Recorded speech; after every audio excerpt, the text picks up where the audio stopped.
नवकाशाय खण्डाम्बरम् त्रिदण्डपरिमण्डितं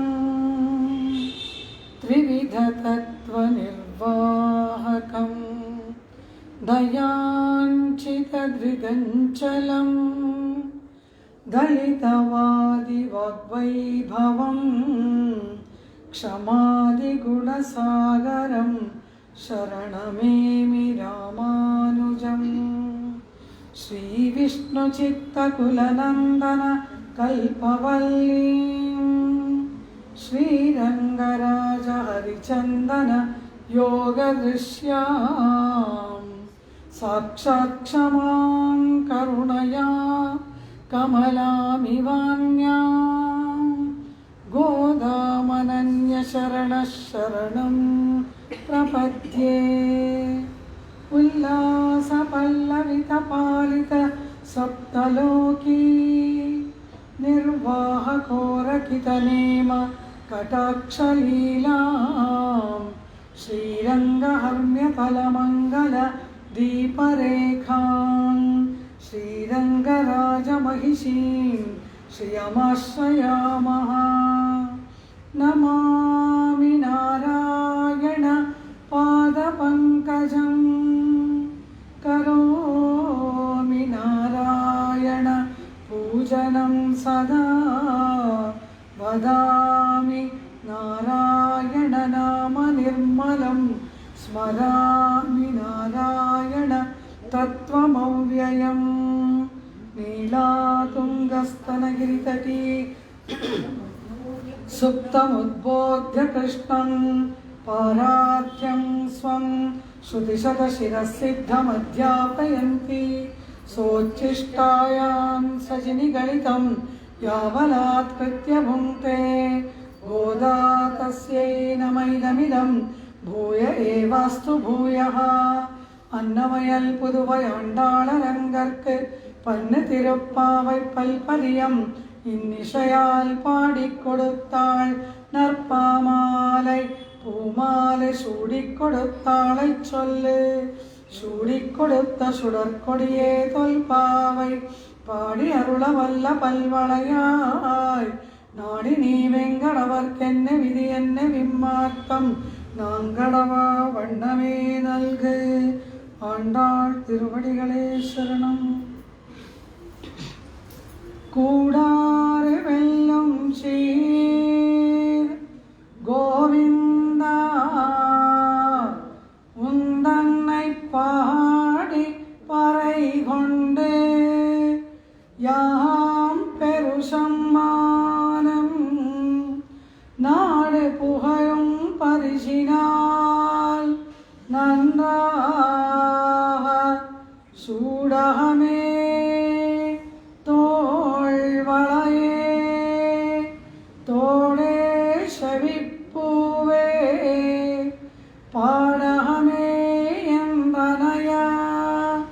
பல்கலனும் யாமணிவோம் ஆடையுடுப்போம் அதன் பின்னே பால் சோறு மூடனை பெய்து முழங்கை வழிவார கூடியிருந்து குளிர்ந்தேலோரெம்பாவாய். ஆண்டாள் திருவடிகளே சரணம். ಶ್ರೇಯಪತಿಯಾಗಿ ಅಖಿಲೇಯ ಪ್ರತಿನೀಕ ಸಮಸ್ತ ಕಲ್ಯಾಣೈಕ ತಾರನಾಗಿ ಇರ್ತಕ್ಕಂತಹ ಪರಮಾತ್ಮನನ್ನ ದೇವಿ ಆಂಡಾಳ್ ಸಕಲ ಆತ್ಮಗುಣ ಪೂರ್ತಿಯನ್ನು ಕೂಡ ಅನುಗ್ರಹ ಮಾಡಬೇಕು ಎಂಬುದಾಗಿ ಪ್ರಾರ್ಥನೆ ಮಾಡುತ್ತಾಳೆ. ಅಂದರೆ ಪರಮಾತ್ಮನಲ್ಲಿ ಶೇಷತ್ವ ಜ್ಞಾನ ನಮಗೆ ಏರ್ಪಡಬೇಕು. ಭಗವತ್ ಶೇಷತ್ವ ಅನಂತರ ಭಗವತ್ ಪಾರತಂತ್ರ್ಯ, ಭಾಗವತ ಶೇಷತ್ವ, ಭಾಗವತ ಸತ್ಸಂಗ, ಪರಮಾತ್ಮನ ಚರಣಾರವಿಂದಗಳಲ್ಲಿ ಕೈಂಕರ್ಯ, ಆ ಕೈಂಕರ್ಯವನ್ನು ಅವನಾನಂದಕ್ಕಾಗಿಯೇ ಮಾಡತಕ್ಕಂತಹ ಶುದ್ಧಿ, ಉಪೇಯ ಶುದ್ಧಿ, ಪುರುಷಾರ್ಥ ಶುದ್ಧಿಯನ್ನು ಆಂಡಾಳ್ ಪ್ರಾರ್ಥನೆ ಮಾಡಿದಳು. ಶಂಗಂಗಳ್ ಶಾಲಪ್ಪೆರುಂಪರೆಯೇ ಪಲ್ಲಾಂಡ್ ಇಸೈಪ್ಪಾರೆ ಕೋಲ ವಿಳಕ್ಕೆ ಕೊಡಿಯೇ ವಿಧಾನವೇ ಎಂಬುದಾಗಿ 6 ವ್ರತದ ಉಪಕರಣಗಳನ್ನು ಪ್ರಾರ್ಥನೆ ಮಾಡುವ ರೀತಿಯಲ್ಲಿ ಆತ್ಮಗುಣಗಳನ್ನು ಆಂಡಾಳ್ ಕೃಷ್ಣ ಪರಮಾತ್ಮನ ಸನ್ನಿಧಾನದಲ್ಲಿ ಪ್ರಾರ್ಥನೆ ಮಾಡಿದಳಲ್ಲವ. ಇವೆಲ್ಲವನ್ನೂ ಕೂಡ ಈ ಆತ್ಮಗುಣ ಪೂರ್ತಿಯನ್ನ ಉಂಟು ಮಾಡುವುದಕ್ಕೆ ಸಮರ್ಥನಾದವನು ನೀನು ಮಾತ್ರ. ಕಾರಣ ಈ ಆತ್ಮಕ್ಕೆ ಒಡೆಯನಾದವನು ಪತಿಯಾದವನು ನೀನು.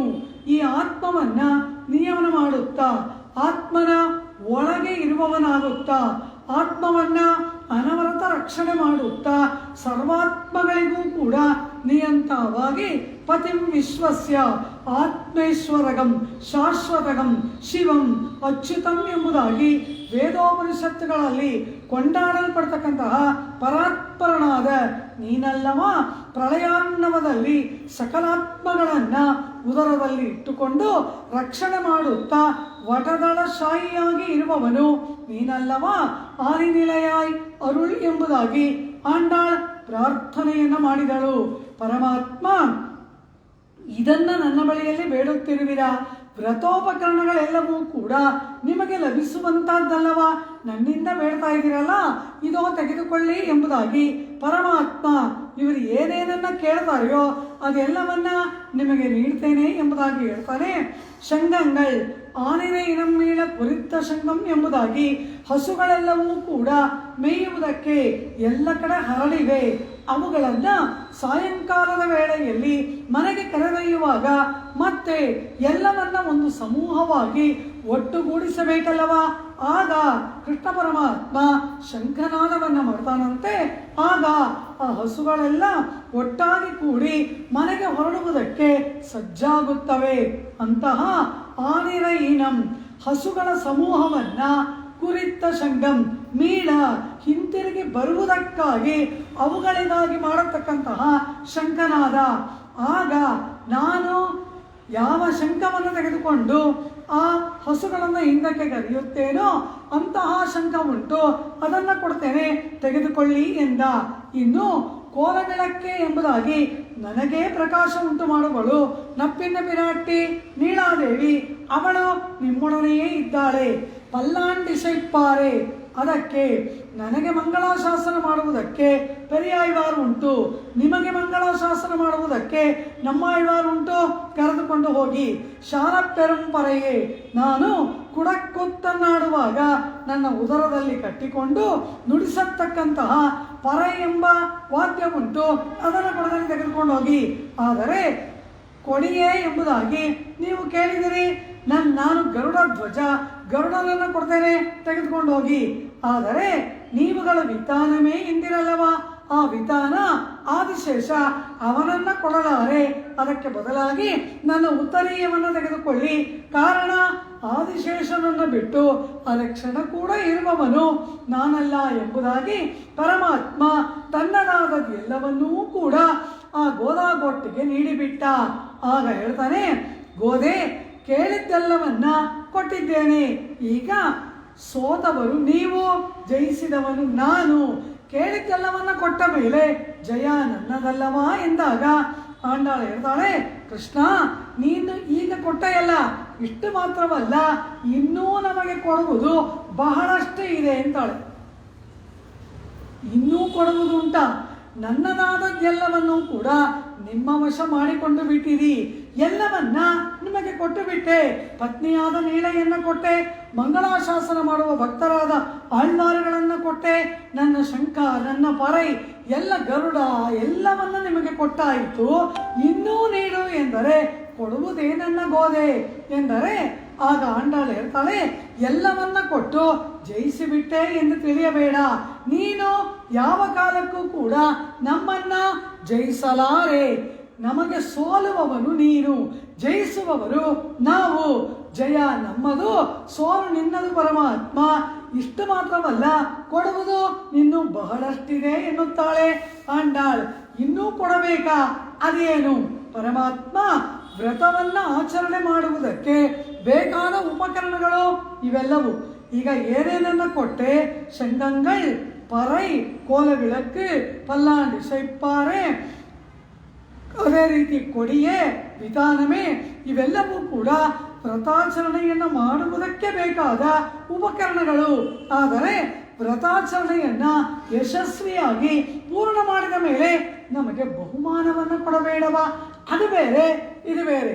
ಒಬ್ಬ ವಿದ್ಯಾರ್ಥಿ ಪರೀಕ್ಷೆಗೆ ವ್ಯಾಸಂಗ ಮಾಡುವುದಕ್ಕಾಗಿ ಕೆಲವು ಸಾಮಗ್ರಿಗಳನ್ನು ಕೇಳ್ತಾನೆ. ಪುಸ್ತಕಗಳು, ಬರೆಯುವುದಕ್ಕೆ ಬೇಕಾದ ಉಪಕರಣಗಳು, ಅದೆಲ್ಲವೂ ಕೂಡ ಪರೀಕ್ಷೆಗಾಗಿ ಬೇಕಾದ ಉಪಕರಣಗಳು. ಪರೀಕ್ಷೆಯಲ್ಲಿ ಉತ್ತಮ ಶ್ರೇಣಿಯಲ್ಲಿ ಇವನು ಉತ್ತೀರ್ಣನಾದರೆ ಇವನಿಗೆ ಬಹುಮಾನವನ್ನು ಕೊಡಬೇಕಲ್ಲವಾ? ಬಹುಮಾನ ಬೇರೆ, ಪರೀಕ್ಷೆಗಾಗಿ ಬೇಕಾದ ಉಪಕರಣಗಳು ಬೇರೆ. ಇದು ಬೇರೆ, ಅದು ಬೇರೆ ಅಲ್ಲವಾ ಪರಮಾತ್ಮ? ವ್ರತಾಚರಣೆಗೆ ಬೇಕಾದ ಉಪಕರಣಗಳು ಇವೆಲ್ಲವೂ ಕೂಡ.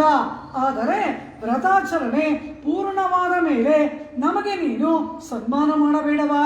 ಎಳೆಯ ಗೊಲ್ಲ ಬಾಲಕಿಯರು ಎಷ್ಟು ಚೆನ್ನಾಗಿ ವ್ರತಾಚರಣೆಯನ್ನ ಬ್ರಾಹ್ಮ ಮುಹೂರ್ತದಲ್ಲಿ, ಈ ಹಿಮಪಾತದಲ್ಲಿ, ಚಳಿಯಲ್ಲಿ ವ್ರತಾಚರಣೆಯನ್ನ ಎಷ್ಟು ಚೆನ್ನಾಗಿ ಪೂರ್ಣ ಮಾಡಿದ್ದೀರಾ ಎಂಬುದಾಗಿ ನಮಗೆ ನೀನು ಸನ್ಮಾನವನ್ನು ಮಾಡಬೇಡವಾ? ಉಡುಗೊರೆಗಳನ್ನು ಕೊಡಬೇಡವಾ? ಇದು ಬೇರೆ, ಅದು ಬೇರೆ ಎನ್ನುತ್ತಾಳೆ ದೇವಿ ಆಂಡಾಳ್. ಆಗ ಕೃಷ್ಣ ಹೇಳಿದ, ಎಲ್ಲವನ್ನ ಕೊಟ್ಟಾಗಿದಲ್ಲ, ಇನ್ನೇನಿದೆ ನಿಮಗೆ ನನ್ನ ಬಳಿಯಲ್ಲಿ ಕೊಡುವುದಕ್ಕೆ? ಹೇಗೆ ನಿಮ್ಮನ್ನ ಜಯಿಸುವುದು ಅಂತಾನೆ. ಆಗ ಆಂಡಾಳು ಹೇಳ್ತಾಳೆ, ಕೃಷ್ಣ, ನಮ್ಮನ್ನ ಜಯಿಸುವುದು ನಿನ್ನ ಹಣೆಯಲ್ಲಿ ಬರೋದಿಲ್ಲ. ಕಾರಣ ಸೋಲು ನಿನ್ನದು, ಜಯ ನಮ್ಮದು. ಅದು ಹೇಗೆ ಗೋದೆ? ನನಗೆ ಜಯವಿಲ್ಲವಾ ಎಂದಾಗ ಆಂಡಾಳ್ ಕೃಷ್ಣ ಪರಮಾತ್ಮನ ಆ ಪ್ರಶ್ನೆಗೆ ಉತ್ತರವನ್ನು ನೀಡುತ್ತಾ ಅದಕ್ಕೆ ಮೇಲೆ ಆ ಪರಮಾತ್ಮ ತಮಗೆ ಕೊಡಬೇಕಾದಂತಹ ಉಡುಗೊರೆಗಳು, ಬಹುಮಾನಗಳು ಯಾವುದು, ಆ ಬಹುಮಾನಗಳನ್ನು ಹೇಗೆ ನೀಡಬೇಕು, ಆ ಕೊಡುವ ಬಹುಮಾನಗಳೆಲ್ಲವೂ ಕೂಡ ಎಂತಹದ್ದಾಗಿದೆ, ಯಾವ ಪ್ರಕಾರದ್ದಾಗಿದೆ ಎಂಬುದಾಗಿ ಹೇಳುತ್ತಾ ಇವರುಗಳು ವ್ರತಾಚರಣೆಯನ್ನು ಮಾಡುವಾಗ ಏನೇನನ್ನ ಬಿಟ್ಟಿದ್ದರೋ, ಯಾವುದೆಲ್ಲವೂ ಕೂಡ ಇವರಿಗೆ ಕೃಷ್ಣನ ವಿರಹದಲ್ಲಿ ತ್ಯಾಜ್ಯವಾಗಿದ್ದಿತ್ತೋ ಈಗ ಕೃಷ್ಣನ ಸನ್ನಿಧಾನದಲ್ಲಿ ಅದೆಲ್ಲವೂ ಕೂಡ ಉಪಾದೇಯವಾಗಿದೆಯಲ್ಲವಾ? ಪತಿ ಇಲ್ಲದ ಕಾಲದಲ್ಲಿ ಪತ್ನಿ ಹೇಗಿರಬೇಕು ಅಂತ ಶಾಸ್ತ್ರಗಳೆಲ್ಲ ಹೇಳುತ್ತೆ. ಅವಳು ಹೇಗೆ ಅಲಂಕಾರ ಮಾಡ್ಕೋಬೇಕು, ಯಾವ ರೀತಿ ಇರಬೇಕು, ಇದೆಲ್ಲ ಹೇಳುತ್ತೆ. ಪತಿ ದೂರದೇಶಕ್ಕೆ ಹೋಗಿದ್ದಾನೆ, ಕಾರ್ಯಾಂತರವಾಗಿ ದೂರದೇಶಕ್ಕೆ ಹೋದಾಗ ಪತ್ನಿ ಯಾವ ರೀತಿ ಇರಬೇಕು, ಪತಿ ಹಿಂತಿರುಗಿ ಬಂದಾಗ ಇವಳು ಹೇಗಿರಬೇಕು, ಅವಳನ್ನು ನೋಡಿದ್ರೇ ಗೊತ್ತಾಗುತ್ತಂತೆ ಇವಳ ಪತಿ ಈಗ ಇವಳಿಂದ ದೂರ ಆಗಿದ್ದಾನೆ ಎಂಬುದಾಗಿ. ಅವಳನ್ನು ನೋಡಿದ್ರೇ ತಿಳಿಯುತ್ತೆ ಪತಿ ಈಗ ಪಕ್ಕದಲ್ಲಿದ್ದಾನೆ ಅಂತ. ಇದನ್ನೆಲ್ಲ ಶಾಸ್ತ್ರ ಹೇಳುತ್ತೆ, ಹಾಗೆಲ್ಲ ಇರಬೇಕು ಒಬ್ಬ ಸತೀಮಣಿಯಾದವಳು ಎಂಬುದಾಗಿ.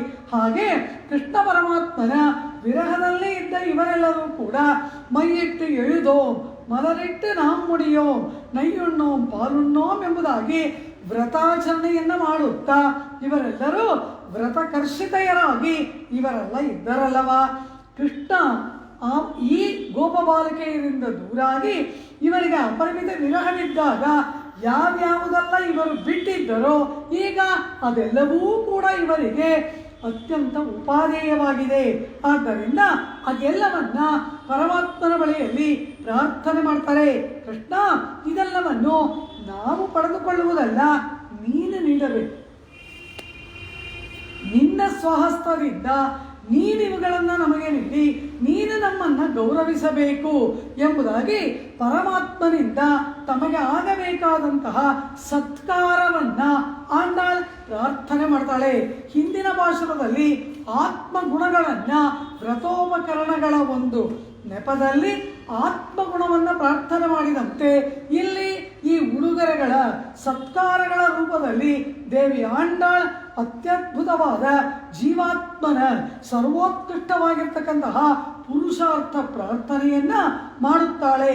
ಇಂತಹ ಅಲೌಕಿಕವಾಗಿರ್ತಕ್ಕಂತಹ ಅಪ್ರಾಕೃತವಾಗಿರ್ತಕ್ಕಂತಹ ಪ್ರತಿಯೊಬ್ಬ ಆತ್ಮನಿಗೂ ಕೂಡ ಪರಮಾತ್ಮನ ಅನುಗ್ರಹವಿಲ್ಲದೆ ದೊರೆಯಲಾರದಂತಹ ಈ ಅಭೂತಪೂರ್ವವಾದ ಸತ್ಕಾರವನ್ನ ಪ್ರಾರ್ಥನೆ ಮಾಡುವಂತಹ ತಿರುಪ್ಪಾವೈ ದಿವ್ಯಶಾಸ್ತ್ರದ ಅತ್ಯದ್ಭುತವಾದ ಭಾಷಣವೇ 27ನೇ ಭಾಷಣ ಕೂಡಾರವೆಲ್ಲಂ ಶೀರ್ ಗೋವಿಂದ ಗೋವಿಂದ ಎಂಬುದಾಗಿ ಆ ಪರಮಾತ್ಮನನ್ನ ಆಂಡಾಳ್ ಸಂಬೋಧನೆ ಮಾಡುತ್ತಾಳೆ. ಇಲ್ಲಿಂದ ಮುಂದೆ 3 ಪಾಶರಗಳು ಗೋವಿಂದ ನಾಮ ಸಂಕೀರ್ತನ. ಇಲ್ಲಿ ಕೂಡಾರವೆಲ್ಲುಂ ಶೀರ್ ಗೋವಿಂದ, ನಾಳೆ ಕುರವೊನ್ನುಮಿಲ್ಲಾದ ಗೋವಿಂದ, ನಾಡಿದ್ದು ಪೆತ್ತಮ್ಮೈ ತುಣ್ಣುಂ ಕುಲத்தில் பிறந்த ಗೋವಿಂದ. 3 ಪಾಶರಗಳಲ್ಲಿ ನಿರಂತರವಾಗಿ ಆ ಕೃಷ್ಣನನ್ನ ಆಂಡಾಳ್ ಗೋವಿಂದ ಗೋವಿಂದ ಎಂಬುದಾಗಿ ಸಂಬೋಧನೆ ಮಾಡುತ್ತಾಳೆ. ಎದುರಿಗೆ ಸಿಂಹಾಸನಾರೂಢನಾಗಿ ಕುಳಿತು ಇವರ ಮೊರೆಯನ್ನ ಆಲಿಸುತ್ತಾ ಇವರ ಪ್ರಾರ್ಥನೆಗಳನ್ನ ಸಲ್ಲಿಸುವವನಾಗಿ ಹಸೀನನಾಗಿರುವ ಆ ಪರಮಾತ್ಮನನ್ನ ಸಂಬೋಧನೆ ಮಾಡುತ್ತಾ ದೇವಿ ಆಂಡಾಳ್ ಅತ್ಯದ್ಭುತವಾದಂತಹ ಸತ್ಕಾರವನ್ನ ಪ್ರಾರ್ಥನೆ ಮಾಡ್ತಾಳೆ. ಇವನೇನು ಹೇಳ್ದ? ನಿಮಗೆ ಕೇಳಿದ್ದೆಲ್ಲವನ್ನ ಕೊಟ್ಟು ನಿಮ್ಮನ್ನ ನಾನು ಜಯಿಸಬೇಕು. ಪತ್ನಿ ಕೇಳಿದ್ದೆಲ್ಲ ಪತಿ ತೆಗೆದುಕೊಟ್ಬಿಟ್ಟು, ನೋಡಿದ್ಯಾ ನೀನು ಕೇಳಿದ್ದೆಲ್ಲ ಕೊಟ್ಟಾಯ್ತು, ಈಗ ನಾ ಹೇಳ್ದಂಗೆ ನೀನು ಕೇಳಬೇಕು ಎಂಬುದಾಗಿ ಪತಿ ಹೇಳುವಂತೆ ಕೃಷ್ಣ ಹೇಳಿದಾಗ ಇವಳೇನು ಹೇಳ್ತಾಳೆ? ನೀ ನಮ್ಮನ್ನ ಜಯಿಸಲಿಲ್ಲ, ಜಯ ನಮ್ಮದು ಎನ್ನುತ್ತಾಳೆ. ಹೇಗೆ ಗೋದೆ? ನನಗೆ ಜಯವಿಲ್ಲವಾ? ಇದೆ. ಯಾವಾಗ? ನಮ್ಮ ಬಳಿಯಲ್ಲಿ ಅಲ್ಲ, ಮತ್ತಾರ ಬಳಿಯಲ್ಲಿ. ಕೂಡಾರೈ ವೆಲ್ಲುಂ ಶೀರ್ ಗೋವಿಂದ. ಕೂಡಾರೈ ಯಾರು ನಿನ್ನೊಡನೆ ಸೇರುವುದಿಲ್ಲವೋ, ಯಾರು ನಿನಗೆ ವಿರೋಧಿಗಳೋ, ಯಾರು ನಿನ್ನೊಡನೆ ಯುದ್ಧ ಮಾಡುತ್ತಾರೋ, ಯಾರು ನಿನಗೆ ಶತ್ರುಗಳೋ ಅವರನ್ನ ನೀನು ಜಯಿಸ್ತೀಯ.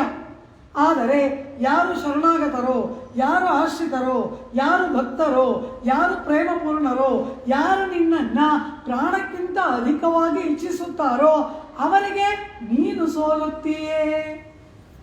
ಯಾರನ್ನು ಜಯಿಸ್ತೀಯ ನೀನು? ಕೂಡಾರೈ ಕೂಡದವರನ್ನ, ಸೇರದವರನ್ನ ನೀನು ಜಯಿಸುತ್ತುವೆ. ಆದರೆ ನಾವು ನಿನ್ನ ಶತ್ರುಗಳೂ ಅಲ್ಲ, ನಿನ್ನನ್ನ ಸೇರದವರೂ ಅಲ್ಲ. ನಾವೆಲ್ಲರೂ ಕೂಡ ನಿನಗೆ ಪರಮ ಪ್ರೀತಿ ಪಾತ್ರರಾದವರು. ನಮಗೆ ನೀನು ಅತ್ಯಂತ ಪ್ರೀತಿ ಪಾತ್ರನಾದವನು, ನಿನಗೆ ನಾವುಗಳು ಪರಮ ಪ್ರೇಮ ಪಾತ್ರರು. ಈ ರೀತಿ ಇರುವುದರಿಂದ ನಮ್ಮನ್ನ ನೀನು ಜಯಿಸಲಾರೆ. ಯಾರು ಭಕ್ತರೋ, ಯಾವಾಗಲೂ ಭಕ್ತ ಭಗವಂತರ ನಡುವಿನಲ್ಲಿ ಜಯ ಯಾರಿಗೆ ಎಂದರೆ ಭಕ್ತರಿಗೆ ಜಯ. ಭಗವಂತ ಸೋತು ಬಿಡ್ತಾನಂತೆ. ಭಕ್ತಿ ಕ್ರೀತೋ ಜನಾರ್ದನ ಎಂಬುದಾಗಿ ಭಕ್ತರಿಗೆ ಸೋಲುವವನು ಪರಮಾತ್ಮ. ನೀನು ಹೇಳಿದ ಹಾಗೆ ಆಳ್ವಾರಗಳಿಗೆ ಆಳ್ವಾರ ಎಂಬುದಾಗಿ ಹೆಸರು ಯಾಕೆ ಅಂತ ಕೇಳಿದ್ರೆ, ತಮ್ಮ ಭಕ್ತಿಯ ಪ್ರಾಬಲ್ಯದಿಂದ ಪರಮಾತ್ಮನನ್ನ ಆಳುವವರು. ಇವರೆಲ್ಲ ಆಳ್ತಾರಂತೆ ಪರಮಾತ್ಮನನ್ನ. ಇವರು ಹೇಳಿದಾಗ ಪರಮಾತ್ಮ ಕೇಳ್ತಾನಂತೆ. ಇಲ್ಲಿ ಬಾ, ಇಲ್ಲಿ ಬರ್ತಾನೆ, ಅಲ್ಲಿ ಬಾ, ಅಲ್ಲಿ ಬರ್ತಾನೆ. ಆಂಡಾಳು ಏನು ಮಾಡಿದ್ಲು? ತಾನು ಮುಡಿದುಕೊಂಡ ಮಾಲೆಯನ್ನ ಪರಮಾತ್ಮನಿಗೆ ನೀಡಿ ತಾನು ಮುಡಿದ ಮಾಲೆಯಿಂದ ಪರಮಾತ್ಮನನ್ನು ಕಟ್ಟಿದವಳು ಈ ಗೋದೆಯಲ್ಲವಾ? ಕೇವಲ ಮಾಲೆಯ ಗಾನ ಮಾಡಿದಂತಹ ಪಾಶುರಗಳ ಮಾಲೆಯಿಂದಲೂ ಪರಮಾತ್ಮನನ್ನು ಕಟ್ಟಿ ಇವಳು ಹೇಳಿದ ಹಾಗೆ ಅವನು ಕೇಳುವಂತೆ ತನ್ನ ಭಕ್ತಿಯಿಂದ ಪರಮಾತ್ಮನನ್ನು ಆಳಿದವಳು ಆಂಡಾಳ್ ಎಂಬತಕ್ಕಂತಹ ಕೀರ್ತಿಗೆ ಪಾತ್ರಳಾದಳಲ್ಲವ. ಪರಮಾತ್ಮ ಭಕ್ತ ಪರಾಧೀನ. ಆ ಭಕ್ತರು ಹೇಗೆ ಹೇಳಿದ್ರೆ ಹಾಗೆ ನಡೆದುಕೊಳ್ತಾನೆ ಈ ಪರಮಾತ್ಮ. ಆದ್ದರಿಂದ ಆಂಡಾಳು ಹೇಳ್ತಾಳೆ, ಹಿರಣ್ಯ ರಾವಣಾದಿಗಳನ್ನ, ಕಂಸಾದಿಗಳನ್ನ ನೀನು ಜಯಿಸಬಹುದು, ಆದರೆ ನಮ್ಮನ್ನ ಜಯಿಸಲಾರೆ.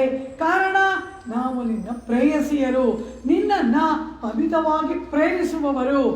ಹೇಗೆ ಪರಮಾತ್ಮನಿದ್ದಾನೆ ಎಂದರೆ 21 ಬಾರಿ ಭೂಮಂಡಲವನ್ನೆಲ್ಲ ಸುತ್ತಿ ಕ್ಷತ್ರಿಯರನ್ನ ಜಯಿಸಿದವನು ಪರಶುರಾಮ. ಆ ರಾಮನನ್ನ ಜಯಿಸುವುದಕ್ಕಾಗಿ ಬಿಲ್ಲನ್ನ ಹಿಡಿದು ಬಂದ ವಿವಾಹಿತನಾಗಿ ನೂತನ ವಧೂವರರಾಗಿ ಬರ್ತಾ ಇದ್ದಾರೆ ಸೀತಾರಾಮರಿಬ್ಬರೂ ಕೂಡ. ಆಗ ರಾಮನಿಗೆ ಎದುರಾಗಿ ಪರಶುರಾಮ ಬಿಲ್ಲನ್ನ ಹಿಡಿದ. ಆಗ ರಾಮನೂ ಕೂಡ ಯುದ್ಧ ಸನ್ನದ್ಧನಾದಾಗ ಈ ರಾಮನನ್ನ ಜಯಿಸುವುದು ಹೀಗಲ್ಲ ಎಂಬುದನ್ನ ಅರಿತಂತಹ ಪರಶುರಾಮ ತನ್ನ ಕೈಯಲ್ಲಿದ್ದ ವಿಷ್ಣು ಧನುಸ್ಸನ್ನ ರಾಮನಿಗೆ ನೀಡಿ ನಮಸ್ಕಾರ ಮಾಡಿದನಲ್ಲವಾ. ಆದ್ದರಿಂದ ಯಾರ ಜಯಿಸಿದ್ದು ಎಂದರು. ಪರಶುರಾಮನಿಗೆ ಜಯ ಎಂಬ ಹಾಗೆ ರಾಮ ನಡೆದುಕೊಂಡ, ಇಲ್ಲದಿದ್ದರೆ ಸೋಲುತ್ತಿದ್ದವನು ಪರಶುರಾಮ ಅಂದುಬಿಟ್ರು. ಇಂದ್ರಾದಿಗಳನ್ನು ಜಯಿಸಿದ ನನಗೆ ಒಬ್ಬ ಮನುಷ್ಯ ಯಾವ ಮಹಾ ಎಂಬುದಾಗಿ ಅಹಂಕಾರದಿಂದ ಮೆರೆದಂತಹ ಆ ರಾವಣನಿಗೆ ಮೊದಲು ಆ ಹನುಮಾನನ್ನು ಕಳಿಸಿ ಅಂಗದನನ್ನು ಕಳಿಸಿ ಎಲ್ಲ ಸಂದೇಶಗಳನ್ನು ಕೊಟ್ಟ.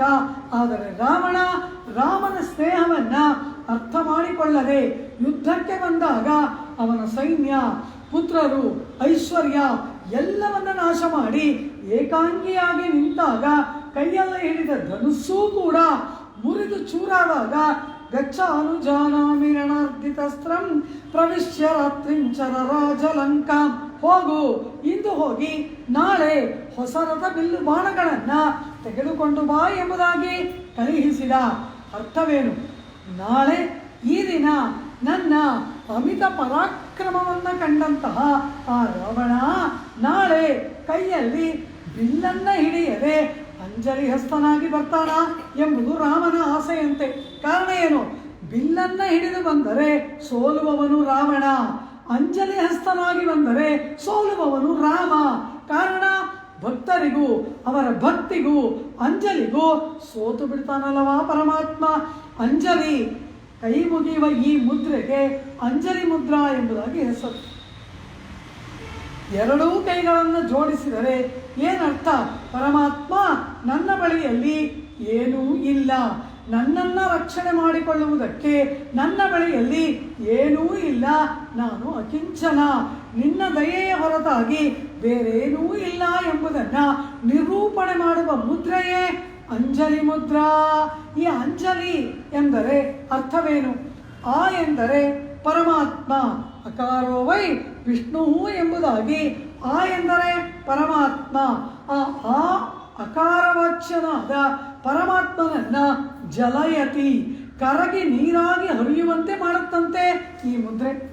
ಇದನ್ನು ನೋಡಿದ್ರೆ ಸಾಕು ಪರಮಾತ್ಮ ಕರಗಿ ನೀರಾಗಿ ಹರಿದು ಬಿಡ್ತಾನೆ, ನಮ್ಮೆಲ್ಲ ಅಪರಾಧಗಳನ್ನು ಕ್ಷಮಿಸಿ ಬಿಡ್ತಾನೆ, ನಮ್ಮ ಮೇಲೆ ಅಗಾಧವಾದ ಕೃಪೆಯನ್ನು ಮಾಡ್ತಾನೆ.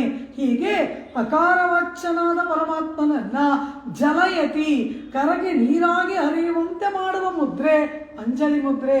ಆ ರಾವಣ ಏನಾದರೂ ಬಿಲ್ಲನ್ನು ಹಿಡಿಯದೆ ರಥವನ್ನು ಏರಿ ಕವಚವನ್ನು ಧಾರಣೆ ಮಾಡಿ ಬಿಲ್ಲನ್ನು ಹಿಡಿದು ಯುದ್ಧಕ್ಕೆ ಬಾರದೇ ಇದ್ದಿದ್ದರೆ ಯಾರಿಗೆ ಜಯ? ರಾವಣ ಜಯಿಸಿಬಿಡ್ತಾ ಇದ್ದ, ರಾಮ ಸೋತೋಗ್ಬಿಡ್ತಾ ಇದ್ದ. ಕಾರಣ ರಾವಣ ಹೀಗೆ ಬರಲಿಲ್ಲ, ಹೀಗೆ ಬಂದನಲ್ಲವ, ಹೀಗೆ ಬಂದಿದ್ದರೆ ಸೋಲು ರಾಮನದಾಗ್ತಾ ಇತ್ತು. ವ್ಯಾಖ್ಯಾತ ಹೇಳ್ತಾರೆ, ರಾವಣನ ಬಳಿಯಲ್ಲಿ ಸೋಲುವ ಭಾಗ್ಯ ರಾಮನಿಗೆ ಇಲ್ಲ, ಆದ್ರಿಂದ ಸೋತವನು ರಾವಣ. ಇದನ್ನು ಹೇಳ್ತಾಳೆ ಕೂಡಾರೈ ವೆಲ್ಲುಂ. ಯಾರು ನಿನ್ನೊಡನೆ ಸೇರುವುದಿಲ್ಲವೋ, ಯಾರು ನಿನ್ನೊಡನೆ ಕೂಡುವುದಿಲ್ಲವೋ, ಯಾರು ನಿನಗೆ ತಲೆಬಾಗುವುದಿಲ್ಲವೋ ಅವರನ್ನು ನೀನು ಸೋಲಿಸ್ತೀಯ. ಆದರೆ ಭಕ್ತರಾಗಿ ಬಂದರೆ ನಾವು ಜಯಿಸ್ತೀವಿ, ನಮಗೆ ನೀನು ಸೋಲ್ತೀಯ. ಕೂಡಾರೈ ವೆಲ್ಲುಂ, ಸೇರಿದವರನ್ನ ವೆಲ್ಲುಂ ಜಯಿಸತಕ್ಕಂತಹ ಶೀರ್ ಎಂದರೆ ಗುಣಗಳು, ಕಲ್ಯಾಣ ಗುಣಗಳನ್ನು ಶೀರ್ ಎಂಬುದಾಗಿ ಹೇಳ್ತಾಳೆ. ನಿನ್ನೊಡನೆ ಸೇರದೇ ಇರುವವರನ್ನ ವೆಲ್ಲುಂ ಜಯಿಸತಕ್ಕಂತಹ ಶೀರ್, ಕಲ್ಯಾಣ ಗುಣಗಳನ್ನು ಉಳ್ಳಂತಹ ಗೋವಿಂದ, ಗೋವಿಂದನೇ. ಅರ್ಜುನನೊಡನೆ ಸಂಬಂಧ ಬೇಡ, ಕೃಷ್ಣನನ್ನ ಯಾವ ಕಾಲಕ್ಕೂ ನಮಸ್ಕಾರ ಮಾಡೋಲ್ಲ, ಕೃಷ್ಣ ನಮಗೆ ಬೇಡ ಎಂಬತಕ್ಕಂತಹ ದುರ್ಯೋಧನ ಸೋತ, ಕೃಷ್ಣನೇ ನಮಗೆಲ್ಲವೂ ಎಂಬುದಾಗಿ ಕೃಷ್ಣಾಶ್ರಯ, ಕೃಷ್ಣ ಬಲಾಹ, ಕೃಷ್ಣನಾಥಾಶ್ಚ ಪಾಂಡವಾಹ ಎಂಬುದಾಗಿ ಸರ್ವವೂ ಕೃಷ್ಣನಾಗಿ ಭಾವಿಸಿದ ಪಾಂಡವರಿಗೆ ಇವನು ದಾಸನಾದ. ಪಾಂಡವರಿಗೆ ದೂತ ಸಾರಥ್ಯಗಳನ್ನು ಮಾಡುತ್ತಾ ಸತ್ಯಭಾಮೆಯ ಕೈಯಲ್ಲಿ ದ್ವಾರಕಾ ರಾಜ್ಯವನ್ನು ಒಪ್ಪಿಸಿಬಿಟ್ಟು ಇವನ ಆ ಅವತಾರ ಪೂರ್ತಿ ಪಾಂಡವರಿಗೆ ದೂತ ಸಾರಥ್ಯಗಳನ್ನು ಮಾಡುತ್ತಾ ಅರ್ಜುನನ ಕುದುರೆಗಳಿಗೆ ಹುಳಿ ಬೇಯಿಸಾಕ್ತಾ ಆ ಕುದುರೆಗಳನ್ನು ಮೈ ಉಜ್ಜುತ್ತಾ ಅರ್ಜುನನ ಕೈ ಹಿಡಿದು ರಥವನ್ನು ಏರಿಸುತ್ತಾ ಈ ರೀತಿ ದಾಸ್ಯವನ್ನು ಮಾಡಿದನಲ್ಲವಾ. ಇದು ಕೂಡಾರೆ ವೆಲ್ಲುಂ ಶೀರ್, ತನ್ನನ್ನು ಆಶ್ರಯಿಸದೇ ಇರುವವರನ್ನ ಜಯಿಸುತ್ತಾನೆ. ಆಶ್ರಿತರಿಗೆ ತಾನು ಸೋತು ಅವರಿಗೆ ತಾನು ಸೇವೆಯನ್ನು ಮಾಡುತ್ತಾನೆ. ಪರಮಾತ್ಮ ಆ ರೀತಿಯಾದಂತಹ ಭಕ್ತರ ಮೇಲೆ ವಾತ್ಸಲ್ಯವನ್ನು ಉಳ್ಳವನು, ಪ್ರೀತಿಯನ್ನು ಉಳ್ಳವನು. ಕಾಮ್ಯಕವನದಲ್ಲಿ ದ್ರೌಪದ್ಯ ಸಹಿತ ಸರ್ವೇ ನಮಶ್ಚಕ್ರುರ್ಜನಾರ್ದನಂ ಎಂಬುದಾಗಿ ಪಾಂಡವರು ಶರಣಾಗತಿಯನ್ನು ಮಾಡಿದರಲ್ಲವಾ, ಹಾಗೆ ಆ ಶರಣಾಗತಿ ಮಾಡಿದ ಒಂದು ಕಾರಣಕ್ಕಾಗಿ ಇಡೀ ಅವತಾರವನ್ನೇ ಇವನು ಅವರ ಸೇವೆಗಾಗಿ ಮೀಸಲಿಟ್ಟ. ಈ ರೀತಿ ಶ್ರೀರ್ ಪರಮಾತ್ಮನ ಕಲ್ಯಾಣ ಗುಣಗಳನ್ನ ಕೊಂಡಾಡ್ತಾಳೆ ದೇವಿ ಆಂಡಾಳ್. ಈ ಪರಮಾತ್ಮ ಎಲ್ಲರನ್ನ ಜಯಿಸುವುದು ಕೂಡ ಅವನ ಗುಣಗಳಿಂದಲೇನೆ. ಅಜ್ಞರು ಸರ್ವಜ್ಞರಾಗ್ಬಿಡ್ತಾರೆ, ಸರ್ವಜ್ಞರಾಗಿರುವವರು ಮೂರ್ಛೆ ಹೋಗ್ಬಿಡ್ತಾರೆ ಇವನ ಗುಣವನ್ನು ಕಂಡು. ಸ್ವಾಮಿ ನಮ್ಮಾಳ್ವಾರ್ ಪರಮಾತ್ಮನ ಉಲೂಕ ಬಂಧನ, ಆ ಒರಳಲ್ಲಿ ಕಟ್ಟಲ್ಪಡುವಂತಹ ಪರಮಾತ್ಮನ ಚರಿತ್ರೆಯನ್ನು ಕೇಳ್ತಾರೆ. ಎತ್ತಿರ ಮುರಳಿ ನೋಡಿ ಇರಂದೆಂಗಿಯ ಎಳಿವೆ ಇಂಥ ಸೌಲಭ್ಯವಂತಾರೆ ಮೂವಾರು ಮಾಸ ಮೋಹಿತ್ತು. 6 ತಿಂಗಳು ಮೂರ್ಛೆ ಹೋಗ್ತಾರಂತೆ ಪರಮಾತ್ಮನ ಸೌಲಭ್ಯ ಗುಣವನ್ನು ಕಂಡು. ಏನೂ ಅರಿಯದ ಬಾಲಕನಾದ ಧ್ರುವ ಸರ್ವಜ್ಞನಂತೆ ಸ್ತೋತ್ರ ಮಾಡ್ತಾನೆ. ಸರ್ವಜ್ಞನಾದ ಆಳ್ವಾರ್ ಮೂರ್ಛೆ ಹೋಗ್ತಾರೆ ಸೌಲಭ್ಯವನ್ನು ಕಂಡು. ಹೀಗೆ ಎಲ್ಲರನ್ನ ಪರಮಾತ್ಮ ಜಯಿಸುವುದು ಕೂಡ ಗುಣದಿಂದಲ್ಲವ, ಶತ್ರುಗಳನ್ನ ವೀರ್ಯ ಗುಣದಿಂದ ಜಯಿಸುತ್ತಾನೆ. ಅದೇ ರೀತಿ ಋಷಿ ಮುನಿಗಳನ್ನ ಸೌಶೀಲ್ಯ ಗುಣಗಳಿಂದ ಪರಮಾತ್ಮ ಜಯಿಸುತ್ತಾನೆ. ಎಲ್ಲರನ್ನ ಜಯಿಸುವುದು ಪರಮಾತ್ಮ ಗುಣದಿಂದಲೇ ಎಂದು ಬಿಟ್ಟು.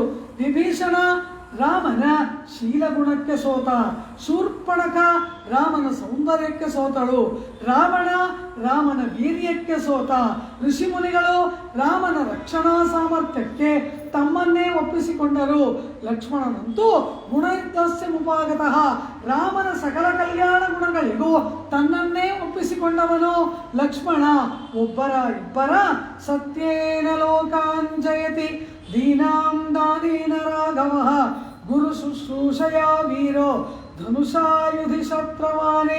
ಅಯೋಧ್ಯಾಕಾಂಡದ 12ನೇ ಸರ್ಗದ 29ನೇ ಶ್ಲೋಕದಲ್ಲಿ ರಾಮ ಎಲ್ಲರನ್ನ ಹೇಗೆ ಸೋಲಿಸಿದ, ಎಲ್ಲ ಲೋಕಗಳು ಕೂಡ ರಾಮ ಜಟಾಯುವಿಗೆ ಮೋಕ್ಷವನ್ನು ಕೊಟ್ಟನಲ್ಲವ. ಸ್ವಾಮಿ ನಂಬಿಳ್ಳೈ ಎಂಬ ಆಚಾರ್ಯರು ಪ್ರವಚನ ಮಾಡ್ತಾ ಇದ್ದಾರೆ ರಾಮಾಯಣದ ಬಗ್ಗೆ. ಒಬ್ಬ ಶಿಷ್ಯ ಕೇಳ್ತಾನೆ, ರಾಮ ಮನುಷ್ಯ ತಾನೆ, ಮಾನುಷಂ ಬಪುರಾಸ್ಥಾಯ ರಾವಣಸ್ಯ ವದಾರ್ಥಿಭಿ ಅಂತ ಮನುಷ್ಯನಾಗಿ ಬಂದವನು ರಾಮ. ಮನುಷ್ಯ ಒಬ್ಬ ಪಕ್ಷಿಗೆ ಮೋಕ್ಷವನ್ನು ಹೇಗೆ ಕೊಟ್ಟ? ಮನುಷ್ಯ ಅಂತ ತಾನೇ ಹೇಳ್ಕೊಂಡಿದ್ದಾನೆ, ರಾಮ ಪರಮಾತ್ಮನಲ್ಲ. ಕಾರಣ, ರಾವಣನನ್ನು ವಧಿಸಬೇಕಾದರೆ ಅದು ಮನುಷ್ಯನೇ ಆಗಬೇಕು. ಆದ್ದರಿಂದ ಮನುಷ್ಯನಾದ ರಾಮ ಜಟಾಯುವಿಗೆ ಹೇಗೆ ಮೋಕ್ಷ ಕೊಟ್ಟ ಅಂತ ಕೇಳಿದ್ರು. ಆಗ ಈ ಶ್ಲೋಕವನ್ನು ಉದಾಹರಿಸಿದಂತೆ ಸತ್ಯೇನ ಲೋಕಾಂಜಯತಿ ದೀನಾಂದಾನೇನ ರಾಘವ ಎಂಬುದಾಗಿ ಎಲ್ಲ ಲೋಕಗಳನ್ನು ಒಬ್ಬ ಮನುಷ್ಯ ಜಯಿಸ್ತಾನೆ. ಹೇಗೆ? ಸತ್ಯ ವಾಕ್ಯತ್ವದಿಂದ ಎಲ್ಲ ಲೋಕಗಳು ಕೂಡ ಸತ್ಯವಾಕ್ಯನಾಗಿರುವವನಿಗೆ ಎಲ್ಲ ಲೋಕಗಳು ಕೂಡ ಅವನ ವಶದಲ್ಲಿ ಇರುತ್ತವೆ. ರಾಮ ಸತ್ಯವಾಕ್ಯವನ್ನೇ ಆಡುವವನು, ಲೋಕ ಅವನ ವಶದಲ್ಲಿತ್ತು, ಅದನ್ನ ಜಟಾಯುವಿಗೆ ಕೊಟ್ಟ. ಇದಕ್ಕೆ ಪರಮಾತ್ಮನೇ ಆಗಬೇಕಾಗಿಲ್ಲ ಅಂದ್ಬಿಟ್ಟು ಸತ್ಯೇನ ಲೋಕಾಂಜಯತಿ ಅಂತ ವಾಲ್ಮೀಕಿ ಹೇಳಿದರು. ಸತ್ಯವಾಕ್ಯತ್ವದಿಂದ ಮೋಕ್ಷ ಲೋಕವೂ ರಾಮನ ಕೈಯಲ್ಲಿತ್ತು, ಕೊಟ್ಟ ಅಂದರು. ಅನಂತರ ದೀನರಾಗಿ ಬರ್ತಕ್ಕಂತಹವರನ್ನ ದಾನೇನ ಉದಾರವಾಗಿ ದಾನಗಳನ್ನು ಕೊಟ್ಟು ಅವರನ್ನು ಜಯಿಸುತ್ತಾನೆ. ಗುರು ಹಿರಿಯರನ್ನ ಶುಶ್ರೂಷೆ ಮಾಡ್ತಾನಂತೆ. ತಾನೇ ಪಾದಗಳನ್ನು ಒತ್ತಿ, ತಾನೇ ಚಾಮರವನ್ನು ಹಾಕಿ, ರಾಮ ಅಷ್ಟು ದೊಡ್ಡ ಚಕ್ರವರ್ತಿ, ಇವನೇ ಗುರು ಶುಶ್ರೂಷೆಯನ್ನು ಮಾಡಿ ಅವರ ಮನಸ್ಸನ್ನ ಜಯಿಸುತ್ತಾನೆ. ಶತ್ರುಗಳನ್ನ ಧನುಷ ತನ್ನ ಆ ವೀರ್ಯ ಗುಣದಿಂದ ಆ ಧನುಬಾಣಗಳನ್ನು ಪ್ರಯೋಗ ಮಾಡುವುದರಿಂದ ಶಾತ್ರವಾನೆ ಶತ್ರುಗಳನ್ನು ಜಯಿಸುತ್ತಾನೆ. ಹೀಗೆ ಎಲ್ಲರನ್ನ ಜಯಿಸುವುದು ಗುಣಗಳಿಂದಲ್ಲವ, ಅಂತಹ ಗುಣಗಳನ್ನ ಶೀರ್ ಎಂಬುದಾಗಿ ಹೇಳ್ತಾರೆ. ಊಡಾರೆ ವೆಲ್ಲುಂ ಶೀರ್, ಆ ಕಲ್ಯಾಣ ಗುಣಗಳು, ಆ ಗುಣದಿಂದ ಎಲ್ಲರನ್ನ ನೀನು ಜಯಿಸ್ತೀಯ. ಬಾಣಗಳಾದರೋ ದೇಹಕ್ಕೆ ನಾಟುತ್ತವೆ. ಗುಣಗಳು ಹೃದಯಕ್ಕೆ ನಾಟಿ ಹಿಂಸೆ ಮಾಡಿ ನಿನ್ನನ್ನು ಪಡೆಯದೇ ಇರುವುದು ಅಸಾಧ್ಯವಾಗುವಂತೆ ಮಾಡುತ್ತಲ್ಲ ಪರಮಾತ್ಮ. ನಿನ್ನ ಕಲ್ಯಾಣ ಗುಣಗಳು ನಮಗೆ ಎಂತಹ ವಿರಹ ತಾಪವನ್ನು ಉಂಟು ಮಾಡುತ್ತದೆ, ನಮ್ಮ ಹೃದಯಕ್ಕೆ ನಾಟುತ್ತದೆಯಲ್ಲವಾ. ಸ್ತ್ರೀತ್ವಾಭಿಮಾನದಿಂದ ಅಹಂಕಾರದಿಂದ ಗರ್ವಿತರಾಗಿ ಮನೆಯ ಹೊಸಲನ್ನು ದಾಟೋದಿಲ್ಲ, ನಾವು ಬೇಕಾದರೆ ಕೃಷ್ಣನೇ ಬರಲಿ ಎಂದು ಅಹಂಕರಿಸಿ ಕುಳಿತಿದ್ದ ನಾವುಗಳು ಮನೆ ಬಿಟ್ಟು ಹೊರಗೆ ಬಂದು ಹುಚ್ಚಾಗಿ ಅಲೆಯುತ್ತಾ ಎಲ್ಲರ ಮನೆಯ ಬಾಗಿಲಲ್ಲಿ ನಿಂತು ನಿನ್ನ ಪಾದವನ್ನು ಹಿಡಿದು ಬೇಡುವ ಸ್ಥಿತಿಗೆ ನಮ್ಮನ್ನು ತಂದದ್ದೇ ನಿನ್ನ ಕಲ್ಯಾಣ ಗುಣಗಳಲ್ಲವ. ಕೂಡಾರೆ ವೆಲ್ಲುಂ ಶೀರ್ ಗೋವಿಂದ ಎಂಬುದಾಗಿ ಕರೀತಾಳೆ. ಗೋವಿಂದ ಎಂದರೆ ಏನು? ಗೋವಿಂದ ಶಬ್ದಕ್ಕೆ ಹಲವಾರು ಅರ್ಥಗಳುಂಟು. ಗೋ ಎಂಬ ಶಬ್ದಕ್ಕೇನೆ ಹಲವಾರು ಅರ್ಥ. ಗಾಂ ವಿಂದಕಿ ಇತಿ ಗೋವಿಂದ, ಗೋವುಗಳನ್ನು ರಕ್ಷಣೆ ಮಾಡುವವನು ಗೋವಿಂದ ಎಂಬುದಾಗಿ ಅರ್ಥ. ಗೋ ಶಬ್ದಕ್ಕೆ ಎಷ್ಟು ಅರ್ಥಗಳಿದೆ. ಗೋ ಎಂದರೆ ಸೂರ್ಯನ ಕಿರಣಗಳು, ಗೋ ಎಂದರೆ ವೇದದ ಮಂತ್ರಗಳು, ಗೋ ಎಂದರೆ ಭೂಮಿ, ಗೋ ಎಂದರೆ ಜೀವಾತ್ಮಗಳು, ಗೋ ಎಂದರೆ ಹಸುಕರುಗಳು. ಒಂದ ಎರಡ ಎಷ್ಟು ಅರ್ಥಗಳಿದೆ ಗೋ ಶಬ್ದಕ್ಕೆ. ಪರಮಾತ್ಮನಿಗೆ ಈ ಎಲ್ಲ ವಿಧದಲ್ಲಿಯೂ ಕೂಡ ಗೋವಿಂದ ಎಂಬ ಶಬ್ದ ಅನ್ವಯ. ವೇದ ಮಂತ್ರಗಳನ್ನು ರಕ್ಷಿಸಿದ ಮತ್ಸ್ಯಾವತಾರದಲ್ಲಿ ಗೋವಿಂದ, ಹಾಗೆಯೇ ಸಕಲ ಜೀವಾತ್ಮಗಳಿಗೆ ರಕ್ಷಕ ಗೋವಿಂದ, ಹಸುಕರಗಳ ರಕ್ಷಕ ಗೋವಿಂದ, ಸೂರ್ಯನ ಕಿರಣಗಳು ಸೂರ್ಯಮಂಡಲಾಂತರ್ವರ್ತಿಯಾಗಿ ಧ್ಯೇಯಸ್ಸದ ಸವಿತೃಮಂಡಲ ಮಧ್ಯವರ್ತಿ ಎಂಬುದಾಗಿ ಸೂರ್ಯಮಂಡಲದಲ್ಲಿ ಇವನೆಲ್ಲವಾ ಇದ್ದಾನೆ. ಆದ್ದರಿಂದ ಸೂರ್ಯ ಕಿರಣಗಳನ್ನು ರಕ್ಷಣೆ ಮಾಡುವವನು, ಧಾರಣೆ ಮಾಡುವವನು ಗೋವಿಂದ. ಇನ್ನು ವರಾಹನಾಗಿ ಭೂಮಿಯನ್ನ ಎತ್ತಿದ ಗೋವಿಂದ. ಎಲ್ಲ ವಿಧದಲ್ಲಿ ಕೂಡ ಪರಮಾತ್ಮನಿಗೆ ಗೋವಿಂದ ಎಂಬ ಶಬ್ದ ಒಪ್ಪುವಂತಹದ್ದು. ಆದರೆ ಇಲ್ಲಿ ಈ ಪಾಶರದಲ್ಲಿ ಯಾವ ಅರ್ಥದಲ್ಲಿ ಆಂಡಾಳ್ ಗೋವಿಂದ ಎಂಬುದಾಗಿ ಕರೆದಿದ್ದಾಳೆ ಎಂದರೆ, ಬೇಡಿದವರಿಗೆ ಬೇಡಿದ್ದನ್ನು ಕೊಡುವವನೇ, ಇದು ಗೋವಿಂದ ಶಬ್ದದ ಅರ್ಥ. ದನಗಳನ್ನು ಕಾಯುವವನೇ ಎಂಬುದು ಇಲ್ಲಿ ಅರ್ಥ. ಅಂದರೆ ರಕ್ಷಣೆಯನ್ನ ಅಪೇಕ್ಷಿಸುವ ಬುದ್ಧಿಯೂ ಇಲ್ಲದ, ರಕ್ಷಿಸಿದರೆ ರಕ್ಷಣೆ ಮಾಡಿದ ಎಂಬ ಒಂದು ಕೃತಜ್ಞತೆಯನ್ನೂ ಹೇಳಲಾರದ ಆ ಹಸುಗಳನ್ನು ರಕ್ಷಿಸುವಾಗ ನಮ್ಮ ಕುಲದಲ್ಲಿ ಹುಟ್ಟಿದಂತಹ ಓ ಕೃಷ್ಣನೇ, ಗೋವುಗಳ ರಕ್ಷಕನೇ, ಅಂದರೆ ಆ ಗೋವಿನಂತೆ ಸ್ವಭಾವವುಳ್ಳ ನಮ್ಮನ್ನು ರಕ್ಷಿಸು. ಇದು ಭಾವ. ಇಲ್ಲಿ ಗೋರಕ್ಷಕನೇ ಎಂಬುದು ಮುಖ್ಯವಾದ ಅರ್ಥ. ಅದಕ್ಕೆ ಮೇಲೆ ಇಲ್ಲಿ ಆಂಡಾಳ್ ಇವನನ್ನ ಹೀಗೆಲ್ಲ ಕೊಂಡಾಡುವುದಕ್ಕೆ ಕಾರಣವೇನು ಎಂದರೆ, ಗೋವಿಂದ ಬೇಡಿದವರಿಗೆ ಬೇಡಿದ್ದನ್ನು ಕೊಡುವವನು ನೀನಲ್ಲವ. ಈ ಒಂದು ನಾಮದಿಂದ ಎಲ್ಲರೂ ಏನೇನೆಲ್ಲ ಪಡೆದಿದ್ದಾರೆ, ಹಾಗೆ ಈಗ ನಾವು ಸತ್ಕಾರವನ್ನು ಬಯಸ್ತಾ ಇದ್ದೇವೆ, ಅದೆಲ್ಲವನ್ನ ಕೊಡು ಗೋವಿಂದ. ಗೋರಕ್ಷಕನೇ ಅಂತ ಕರೀತಾಳಂತೆ. ಅರ್ಥವೇನು ಅಂದ್ರು, ಹೀಗೆ ಕರೆದರೆ ಕೃಷ್ಣನಿಗೆ ಪರಮ ಪ್ರೀತಿಯಂತೆ. ಕಾರಣ ಏನು ಅಂದರೆ, ಇವನು ಗೋವುಗಳ ಜೊತೆಯಲ್ಲಿ ಇವನ ಸಂಬಂಧ ಅತಿ ನಿಕಟವಾದದ್ದಂತೆ. ಇವನು 1 ವಾರ 8 ದಿನ 10 ದಿನ ಮನೆಯಿಂದ ಹೊರಗೆ ಹೋಗ್ಬಿಡ್ತಾನೆ, ಮನೆಗೆ ಬರಲ್ಲ. 8-10 ದಿನಗಳಾದ ಮೇಲೆ ಯಶೋದೆ ಕೇಳ್ತಾಳೆ, ತುಂಟ ಎಲ್ಲಿಗೆ ಹೋಗಿದ್ದೆ, ಹೇಳ್ಬೇಕಾದ್ರೆ ಇಷ್ಟು ದಿನ ಎಲ್ಲಿಗೆ ಹೋಗಿದ್ದೆ ಎಂಬುದಾಗಿ ಯಶೋದೆ ಕೇಳಿದಾಗ, ಅಮ್ಮ ನಮ್ಮ ಮನೆಯಲ್ಲಿ ಒಂದು ಹಸು ತಪ್ಪಿಸ್ಕೊಂಡಿತ್ತಲ್ವಾ, ಒಂದು ಕರು ತಪ್ಪಿಸ್ಕೊಂಡ್ಬಿಟ್ಟಿತ್ತಲ್ವಾ, ಅದನ್ನು ಹುಡುಕ್ತಾ ಇಷ್ಟು ದಿನ ಅಲಿತಾ ಇದ್ದೆ ಅಮ್ಮ, ಇದನ್ನು ನೋಡು ಸಿಕ್ತು, ಕರ್ಕೊಂಡ್ಬರಿದ್ದೀನಿ ಎಂಬುದಾಗಿ ಏನೋ ಒಂದು ಹಸು ಕರು ತೋರಿಸ್ತಾನಂತೆ. ಕೇಳಬೇಕಾದ್ರೆ ಅಂತಾನೆ, ಅವನು ಕೇಳಿದ್ರೆ ಅದೇನನ್ನುತ್ತೆ, ಹಿಂಗನ್ನುತ್ತೆ, ಹಿಂಗನ್ನುತ್ತೋ ಅದು ಗೊಲ್ಲರಿಗೆ ಅರ್ಥವಾಗಬೇಕು. ಈ ರೀತಿ ಇವನು 8-10 ದಿನಗಳು ಎಲ್ಲ ಗೋಪಿಕೆಯರ ಜೊತೆಯಲ್ಲಿ ಸುತ್ತಾಡುತ್ತಾ ಅಲ್ಲೇ ಇಲ್ಲಿ ಅಲೆದು ಬರುವುದಕ್ಕೆ ಸಹಾಯಕವಾಗಿ ಇರುವುದು ಈ ಗೋವುಗಳಲ್ಲವಾ. ಆದ್ರಿಂದ ಅವುಗಳ ಮೇಲೆ ತುಂಬಾ ಪ್ರೀತಿಯಂತೆ. ತನ್ನ ಬಗ್ಗೆ ಚಾಡಿ ಹೇಳಲ್ವಲ್ಲ, ಏನು ಹೇಳಿದ್ರು ಸುಮ್ಮನಿದೆಯಲ್ಲ, ಅವುಗಳ ನೆಪದಲ್ಲಿ ಇವನು ತನಗಿಚ್ಛೆ ಬಂದಂತೆ ವರ್ತಿಸಬಹುದಲ್ಲವಾ. ಆದ್ದರಿಂದ ಆ ಗೋವುಗಳ ಮೇಲೆ ಪರಮ ಪ್ರೇಮವನ್ನು ಉಳ್ಳವನು. ಆ ಗೋವಿಗೆ ರಕ್ಷಕನಾಗಿ ಇರ್ತಕ್ಕಂತಹ ಗೋವಿಂದ ಎಂಬುದಾಗಿ ಕರೀತಾಳೆ. ಅವನನ್ನು ನೋಡಿ ಈ ಪರಮಾತ್ಮ ಪರಮಪದ ವೈಕುಂಠ ಲೋಕಕ್ಕೆ ಹೋದರೂ ಕೂಡ ಇಲ್ಲಿ ಗೊಲ್ಲನಾಗಿ ಹಸುಕರುಗಳನ್ನು ರಕ್ಷಣೆ ಮಾಡಿದ್ರಲ್ಲ ಅದನ್ನೇ ಜ್ಞಾಪಿಸ್ಕೊತಾ ಇದ್ದಾನಂತೆ. ಕ್ಷೀರಾಬ್ಧಿಯಲ್ಲಿ ಮಲಗಿದ್ದಾನೆ, ಪರಮಪದದಲ್ಲಿ ನಿತ್ಯ ಮುಕ್ತರ ಮಧ್ಯದಲ್ಲಿ ಇದ್ದಾನೆ. ಇದ್ದಕ್ಕಿದ್ದಂತೆ ಹೇ ಹೇ ಅಂತಾನಂತೆ. ಆಶ್ಚರ್ಯದಿಂದ ನೋಡ್ತಾರಂತೆ. ಶ್ರೀಭೂ ಲೀಲಾ ಏನಿದು, ಇದು ಪರಮಪದ, ಇಲ್ಲಿ ಹೇ ಹೇ ಅಂತ ಇದ್ದಾರಲ್ಲ ಅಂತ. ಅವನ ನೆನಪೇನು, ತಾನಿನ್ನೂ ಗೋಕುಲದಲ್ಲಿ ಆ ದನಗಳನ್ನು ಕಾಯುವವನಾಗಿಯೇ ಅವನ ಭಾವ. ಆ ರೀತಿ ದಿವತ್ತಿಲುಂ ಪಶು ನಿರಮಿಪ್ಪು ವ್ಯಕ್ತಿ ದಿವತ್ತಿಲುಂ ಪರಮಪದದಲ್ಲಿ ಕೂಡ ಇವನಿಗೆ ಆ ಹಸುಗಳನ್ನು ರಕ್ಷಣೆ ಮಾಡುವ ಭಾವ ಎಂದರೆ ಎಷ್ಟು ಹಸುಗಳ ಮೇಲೆ ಇವನಿಗೆ ಪ್ರೇಮ, ಅದರೊಡನೆ ಸಂಬಂಧ. ಅದನ್ನು ಇಟ್ಟು ಹೇಳ್ತಾಳೆ ಗೋವಿಂದ. ನಾನೇನೋ ಗೋವಿಂದ, ಗೋವುಗಳನ್ನು ರಕ್ಷಣೆ ಮಾಡುವವನು. ಆದರೆ ಈಗ ಅದರಿಂದ ನಿಮಗೇನಾಗಬೇಕು? ಉಂದನ್ನೈ ಪಾಡಿ ಪರೆಗೊಂಡೆ ಯಾಂ ಪೆರುಂ ಸಮ್ಮಾನಂ. ಉಂದನ್ನೈ, ಉನ್ನೈ ಅನ್ನಲ್ಲ, ತನ್ನೈ ಅಂತಾಳೆ. ಅರ್ಥ ಏನು? ನಿನ್ನನ್ನು ಹಾಡಬೇಕಾಯ್ತಲ್ಲ ಎಂಬ ಭಾವ. ಹಾಗಂದ್ರೇನು? ಪರಮಾತ್ಮನ ನಾಮ ಸಂಕೀರ್ತನೆ ಮಾಡಬೇಡ್ವಾ? ಅದೆಲ್ಲ ಅರ್ಥ. ಪರಮಾತ್ಮ ನಾವು ಸ್ವತ್ತು, ನೀನು ಸ್ವಾಮಿ, ನಮ್ಮನ್ನು ಪಡೆಯುವುದಕ್ಕೆ ನೀನು ಪ್ರಯತ್ನ ಪಡಬೇಕು. ಕೇಯ ತಿಂಗುಳಲ್ ಊದಿ ಊದಿ ಎಂಬುದಾಗಿ ವೇಣುನಾದವನ್ನು ಮಾಡುತ್ತಾ ಕೊಳಲಿನಲ್ಲಿ ಗಾನವನ್ನು ನಮ್ಮನ್ನು ಕರೆಯೋದಕ್ಕೆ ನೀನು ಹಾಡಬೇಕು. ಈಗೇನಾಯಿತು? ನೀನಿದೆಯಾ, ನಾವು ಹಾಡುತ್ತಾ ಬಂದೆವಲ್ಲ, ಅತ್ತಲೈ ಇತ್ತಲೈ ಯಾವುದೇ. ನೀನು ಮಾಡುವ ಕೆಲಸವನ್ನೆಲ್ಲ ನಾವು ಮಾಡಬೇಕಾಯ್ತಲ್ಲ, ನಮ್ಮ ಮನೆ ಬರ ಎಂಬುದಾಗಿ ಹೇಳ್ತಾವ.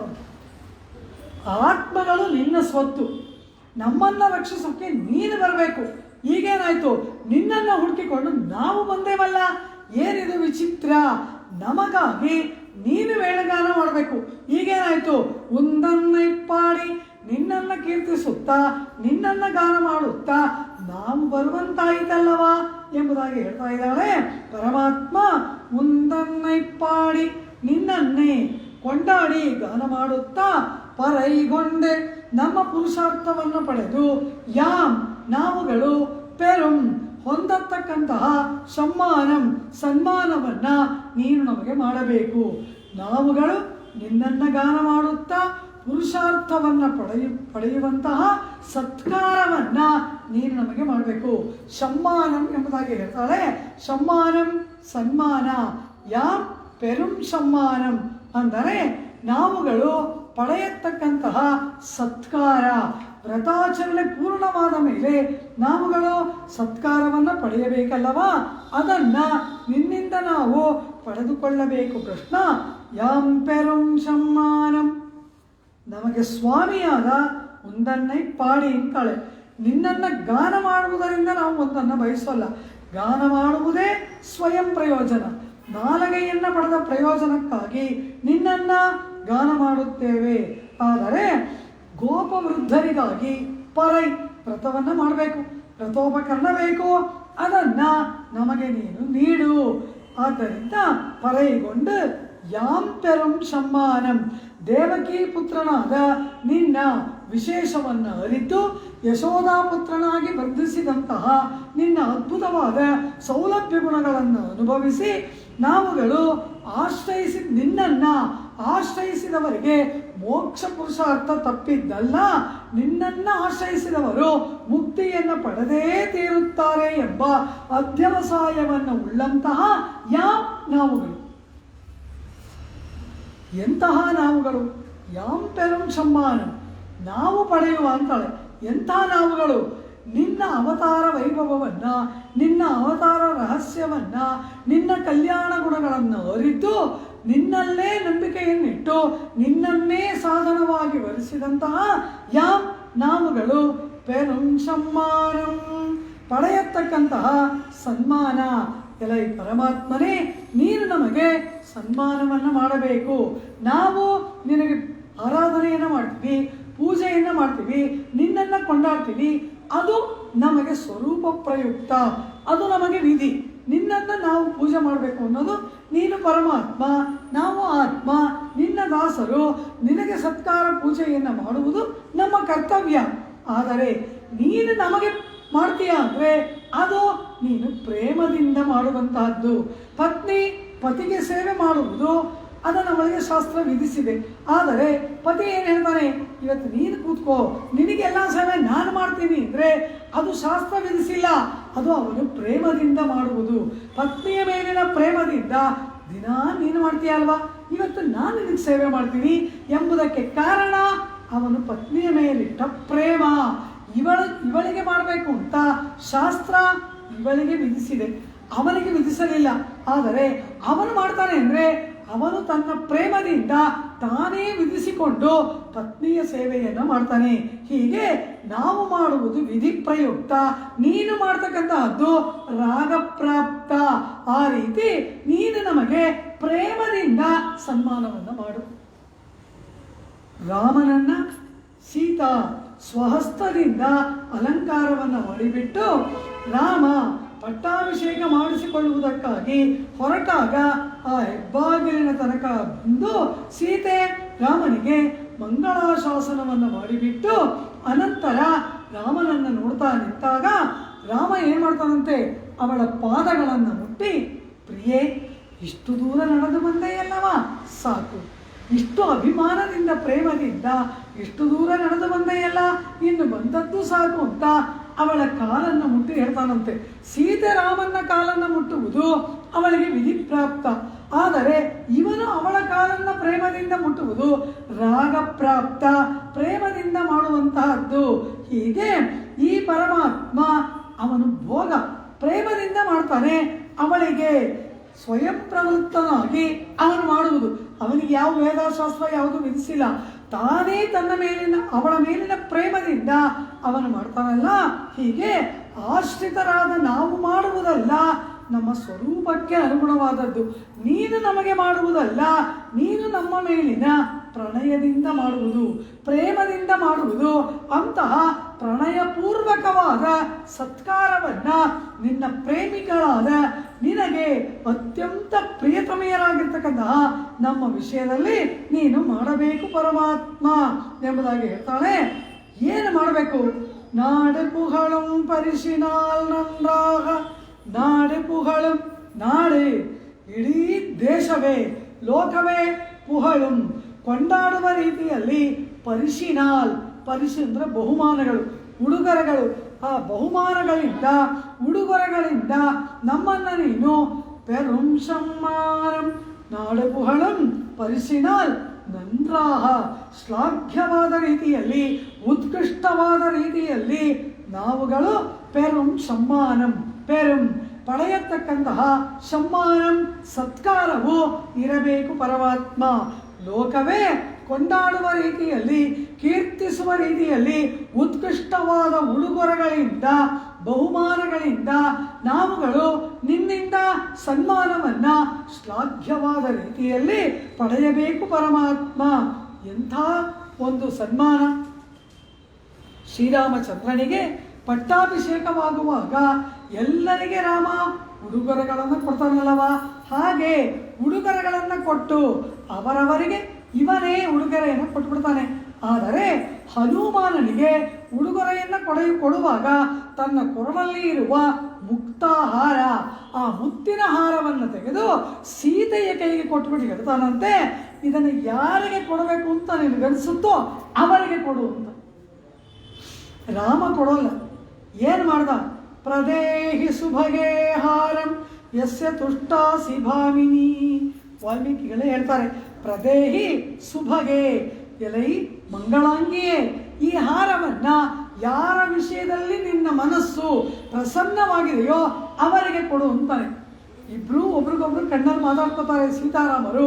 ಕೊನೆಗೆ ಇಬ್ಬರೂ ಸೇರಿ ಹನುಮಾನನ ಕೊರಳಲ್ಲಿ ಅದನ್ನು ಹಾಕ್ತಾರಂತೆ. ಹಾಗೆ ನೀನು ಮತ್ತೆ ನೀಡ ಇಬ್ಬರೂ ಕೂಡ ಪ್ರೀತಿಯಿಂದ ನಮಗೆ ಸನ್ಮಾನವನ್ನು ಮಾಡಬೇಕು.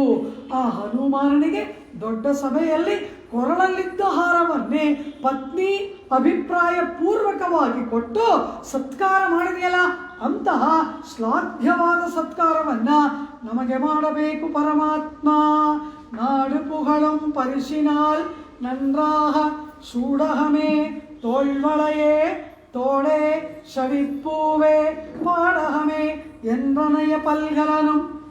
ಏನೇನು ಬಹುಮಾನಗಳು ಬೇಕು? ನಾಡುಪುಗಳು ಪರಿಶಿನಾಲ್ ಎಂದಿರಲ್ಲವ. ದೊಡ್ಡ ದೊಡ್ಡ ಉಡುಗೊರೆಗಳು ಅತ್ಯಂತ ಶ್ಲಾಘ್ಯವಾದ ರೀತಿಯಲ್ಲಿ ಲೋಕವೇ ಅಹೋಭಾಗ್ಯಂ ಅಹೋಭಾಗ್ಯಂ ಎಂದು ಕೊಂಡಾಡುವ ರೀತಿಯಲ್ಲಿ ನೀನು ನಮಗೆ ಕೊಡಬೇಕು ಎಂಬುದಾಗಿ ಕೇಳಿದರಲ್ಲ. ಹೀಗೆ ಈಗ ನಿಮಗೇನು ಬೇಕು? ಉನ್ನಾಲಲ್ಲಾಲ್ ಯಾವರಾಲುಂ ಒಂದುಂ ಕುರವೇಂಡೆ. ಏನು ನಮಗೆ ಬೇಕಾದರೂ ನಿನ್ನನ್ನೇ ಕೇಳ್ತೀವಿಯೇ ಹೊರತು ಇನ್ನಾರನ್ನೂ ಬೇಡುವವರು ನಾವಲ್ಲ ಅಂತಾರೆ ಆಳ್ವಾರ್. ಪರಮಾತ್ಮನನ್ನೇ ಬಯಸುವವರು ಇವರಲ್ಲವ. ಆದರೆ ಈಗ ಇನ್ನೇನೋ ಕೇಳ್ತಾ ಇದ್ದಾರಲ್ಲ ಅಂದರೆ ಆ ಇನ್ನೇನೋ ಕೇಳುವುದು ಕೂಡ ಪರಮಾತ್ಮನಿಗಾಗಿ. ಅದನ್ನು ಪಾಶರದ ಕೊನೆಯಲ್ಲಿ ಆಂಡಾಳು ಹೇಳ್ತಾಳೆ. ವಿವಾಹಿತಳಾಗತಕ್ಕಂತಹ ಒಂದು ವಧು ವರನ ಕಡೆಯಿಂದ ಇವಳಿಗೆ ಹಲವಾರು ಉಡುಗೊರೆಗಳು ಆಭರಣಗಳನ್ನೆಲ್ಲ ಕೊಡ್ತಾರೆ. ಆ ಆಭರಣಗಳನ್ನೆಲ್ಲ ಇವಳು ಆಸೆಯಿಂದ ತೊಟ್ಕೊಳ್ತಾಳೆ. ಕಾರಣ ಏನು? ಆ ಪತಿಗೆ ಆನಂದವಾಗಬೇಕು ಅಂತ. ಆ ರೀತಿ ಇವರು ಬಯಸುವುದೆಲ್ಲವೂ ಕೂಡ ಪರಮಾತ್ಮನ ಆನಂದಕ್ಕಾಗಿ. ಹಾಗೆ ಲೋಕವೆಲ್ಲವೂ ಕೊಂಡಾಡುವಂತೆ ನಿನಗೆ ನಾವುಗಳು ಆನಂದ ಉಂಟು ಮಾಡುವ ರೀತಿಯಲ್ಲಿ ನಮಗೆ ನೀನು ಸತ್ಕಾರವನ್ನು ಮಾಡು. ನಾಡು ಪುಹಳಂ ಪರಿಶಿನಾಲ್, ಅತಿ ಅಪರೂಪವಾಗಿರ್ತಕ್ಕಂತಹ ಉಡುಗೊರೆಗಳನ್ನು ನೀನು ನಮಗೆ ಕೊಡಬೇಕು ಪರಮಾತ್ಮ ಅಂತಾಳೆ ದೇವಿ ಆಂಡಾಳ್. ಏನು ಉಡುಗೊರೆಗಳು ಬೇಕು, ಏನನ್ನ ಕೊಡಬೇಕು ನಿಮಗೆ ನಾನು ಎಂಬುದಾಗಿ ಪರಮಾತ್ಮ ಕೇಳಿದಾಗ ದೊಡ್ಡ ಪಟ್ಟಿನೇ ಕೊಟ್ಬಿಡ್ತಾಳೆ ಆಂಡಾಳು. ಏನು ಕೇಳ್ತಾಳೆ? ಒಂದು ಹೆಣ್ಣು ಇನ್ನು ಏನು ಕೇಳಬಲ್ಲಳು? ಸ್ತ್ರೀಯರಾಗಿರ್ತಕ್ಕಂತಹವರು ಪತಿಯಿಂದ ಏನನ್ನ ಕೇಳ್ತಾರೆ, ಏನೇನು ಕೇಳ್ತಾರೋ ಅದೆಲ್ಲವನ್ನ ಗೋದೆ ಕೇಳ್ತಾ ಇದ್ದಾಳೆ. ಸೂಡಹಮೇ, ಕೈಗಳಿಗೆ ಕಂಕಣ ಬೇಕು. ತೋಳ್ವಳೆಯೇ, ತೋಳ್ಬಳೆಗಳು ಬೇಕು. ತೋಡೆ, ಕಿವಿಗೆ ಉತ್ಕೃಷ್ಟವಾದ ಕುಂಡಲಗಳು ಬೇಕು. ಶವಿಪ್ಪೂವೆ, ಮೇಲೆ ಹಾಕ್ಕೊಳ್ಳೋದು. ಅದು ಈಗಿನ ಫ್ಯಾಷನ್ ಅಲ್ಲ, ಬಹಳ ಗೋಪಿಕೆಯರ ಕಾಲದ ಫ್ಯಾಷನ್. ಇಲ್ಲಿ ಹಾಕ್ಕೊಳ್ಳೋದು ಶವಿಪ್ಪೂವೆ. ಪಾಡಹಮೇ, ಕಾಲಿಗೆ ಕಡಗಗಳು ಬೇಕು ಪರಮಾತ್ಮ. ಎಷ್ಟು ಆಭರಣ ಕೇಳ್ತಾಳೆ? ಕಂಕಣ, ತೋಳ್ಬಳೆ, ಕರ್ಣಕುಂಡಲ, ಅದರ ಮೇಲೆ ಹಾಕಿಕೊಳ್ಳುವ ಕರ್ಣಪೂರ, ಅನಂತರ ಕಡಗ, ಇದೆಲ್ಲ ಬೇಕು ಕೃಷ್ಣ. ಇಷ್ಟೇನಾ? ಇನ್ನೇನಾದರೂ ಬೇಕಾ? ಕೃಷ್ಣ ಒಡವೆ ಎಲ್ಲ ಕೊಟ್ಟರೆ ಸಾಕ? ಉತ್ಕೃಷ್ಟವಾದ ಸೀರೆ ಬೇಡ? ಆಣೆಯುಡುಪ್ಪೋ, ಉತ್ಕೃಷ್ಟವಾದಂತಹ ವಸ್ತ್ರವನ್ನ ನೀನು ನಮಗೆ ನೀಡಬೇಕು ಪರಮಾತ್ಮ ಎಂಬುದಾಗಿ ಹೇಳ್ತಾಳೆ. ಇದೆಲ್ಲ ಯಾಕೆ ಹೀಗೆ ಕೇಳಿದ್ರು? ಸ್ವಾಮಿ ಪೆರಿಯವಾಚಾನ್ ಪಿಳ್ಳೈ ವ್ಯಾಖ್ಯಾನ ಮಾಡುವವರು ಅದ್ಭುತವಾದ ಒಂದು ಅರ್ಥವನ್ನ ನಿರೂಪಣೆ ಮಾಡ್ತಾರೆ. ಈ ಆಭರಣಗಳನ್ನ ಗೋದೆ ಕೇಳಿದ್ರಲ್ಲ, ಇದರ ಒಂದು ಕ್ರಮ ಇದೆ. ಏನು ಕ್ರಮ? ಆ ಕ್ರಮದಲ್ಲಿ ಆರಣದಲ್ಲೇ ಕೇಳ್ತಾಳಂತೆ. ಸೂಡಹಮೆ, ತೋಳ್ಬಳೆಯೇ, ತೋಡೆ, ಶವಿಪ್ಪೂವೆ, ಪಾಡಹಮೆ ಎಂಬುದಾಗಿ ಈ ಕ್ರಮದಲ್ಲಿ ಕೇಳ್ತಾಳಲ್ಲ. ಇದನ್ನು ಮೊದಲು ಕೇಳಿ ಅದನ್ನು ಆಮೇಲೆ ಕೇಳಿ, ಹಾಗೆ ಮಾಡಲಿಲ್ವಲ್ಲ. ಏಕೆ ಎಂಬುದಾದರೆ ಪೆರಿಯವಾಚಾನ್ ಪಿಳ್ಳೈ ವ್ಯಾಖ್ಯಾನವನ್ನು ಮಾಡ್ತಾರೆ. ಮೊದಲು ಪ್ರಿಯತಮ ಪ್ರೇಯಸಿಯರು ಒಟ್ಟಾಗಿ ಕೂಡುವಾಗ ಮೊದಲು ಏನು ಮಾಡ್ತಾನೆ? ಆ ಪ್ರಿಯಕರ ಪ್ರೇಯಸಿಯ ಕೈ ಹಿಡಿತಾನೆ. ಆದ್ದರಿಂದ ನೀನು ಹಿಡಿಯುವುದು ಮೊದಲು ಕೈಯನ್ನ, ಅದರಿಂದ ಕೈಗೆ ಆಭರಣವನ್ನು ಕೊಡು. ಸೂಡಹಮೇ, ನೀನು ಹಿಡಿಯುವ ಕೈಗಳಿಗೆ ಕಂಕಣವನ್ನು ಕೊಡು. ಆ ಕೈ ಹಿಡಿದ ಮೇಲೆ ಏನು ಮಾಡ್ತಾನೆ? ಆಲಿಂಗನವನ್ನು ಮಾಡ್ತಾನೆ. ಆಲಿಂಗನ ಮಾಡುವ ಆ ತೋಳುಗಳಿಗೆ ಆಭರಣ ಕೊಡು. ತೋಳ್ವಳೆಯೇ, ಹಾಗೆ ಆಲಿಂಗನ ಮಾಡ್ತಾ ಕಿವಿಯಲ್ಲಿ ಮಧುರವಾದ ಮಾತಾಡ್ತಾನಂತೆ. ಚಿನ್ನ, ರನ್ನ, ಪ್ರಾಣಪ್ರಿಯ ಎಂಬುದಾಗಿ ಅವನು ಇವಳಿಗೆ ಮಾತಾಡ್ತಾನಲ್ಲವ. ಹಾಗೆ ನಿನ್ನ ಮಧುರವಾದ ಮಾತುಗಳನ್ನು, ಪ್ರೇಮಪೂರ್ಣವಾದ ಮಾತುಗಳನ್ನು ಕೇಳುವ ಕಿವಿಗಳಿಗೆ ತೋಡೆ, ಕರ್ಣಕುಂಡಲಗಳನ್ನು ಕೊಡು. ಅನಂತರ ಅವಳು ಅವನ ಮಾತುಗಳಲ್ಲಿ ಮೈಮರೆತು ಅವನ ಭುಜದ ಮೇಲೆ ತಲೆ ಇಟ್ಟಾಗ ಅವನ ಭುಜದಲ್ಲಿ ಗುರುತು ಮೂಡುವುದಕ್ಕಾಗಿ ಶವಿಪ್ಪೂವೆ, ಮೇಲೆ ಇರುವ ಕರ್ಣಪೂರವನ್ನು ಕೊಡು. ಇಷ್ಟೆಲ್ಲ ಆದಮೇಲೆ ಆ ಪರಮಾತ್ಮ ನಿನಗೆ ನಾನು ಸೋತೆ ಅಂತ ಹೇಳಿ ಪತ್ನಿಯ ಕಾಲಿಗೆ ಬೀಳ್ತಾನಲ್ಲ, ಆ ಕಾಲಿಗೆ ಆಭರಣ ಪಾಡಹಮೇ. ಇವಳ ಸೌಂದರ್ಯ ಲಾವಣ್ಯಗಳಿಗೆ ಸೋತು ನಾನು ನಿನ್ನ ದಾಸ ಅಂತ ಹೇಳಿ ಇವಳು ಕಾಲು ಹಿಡ್ಕೋತಾನಂತೆ.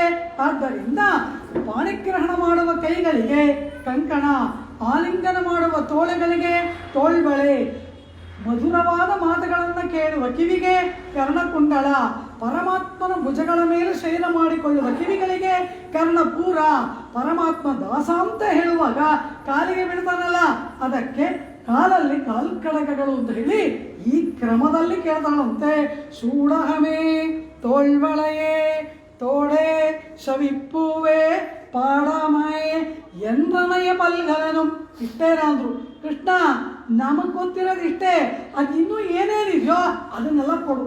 ನಮಗೆಲ್ಲ ಗೊತ್ತಿಲ್ಲ, ನಾವು ಗೊಲ್ಲ ಬಾಲಿಕೆಯರಲ್ಲವ, ಕೇವಲ ಹಸಿಕರೆಗಳನ್ನು ಕಾಯುವಂತಹ ಇಡೈಚ್ಚಿ ಪೆಣ್ಗಳು ನಾವೆಲ್ಲರೂ ಕೂಡ. ಆದ್ದರಿಂದ ಅದು ಏನೇನು ಇನ್ನೂ ಆಭರಣಗಳಿದೆಯೋ, ಏನೇನು ಹಾಕ್ಕೊಳ್ಬೇಕೋ ಅದೆಲ್ಲ ನಮಗೆ ಗೊತ್ತಿಲ್ಲ. ಎಲ್ಲವನ್ನ ಬಲ್ಲವನು ನೀನು.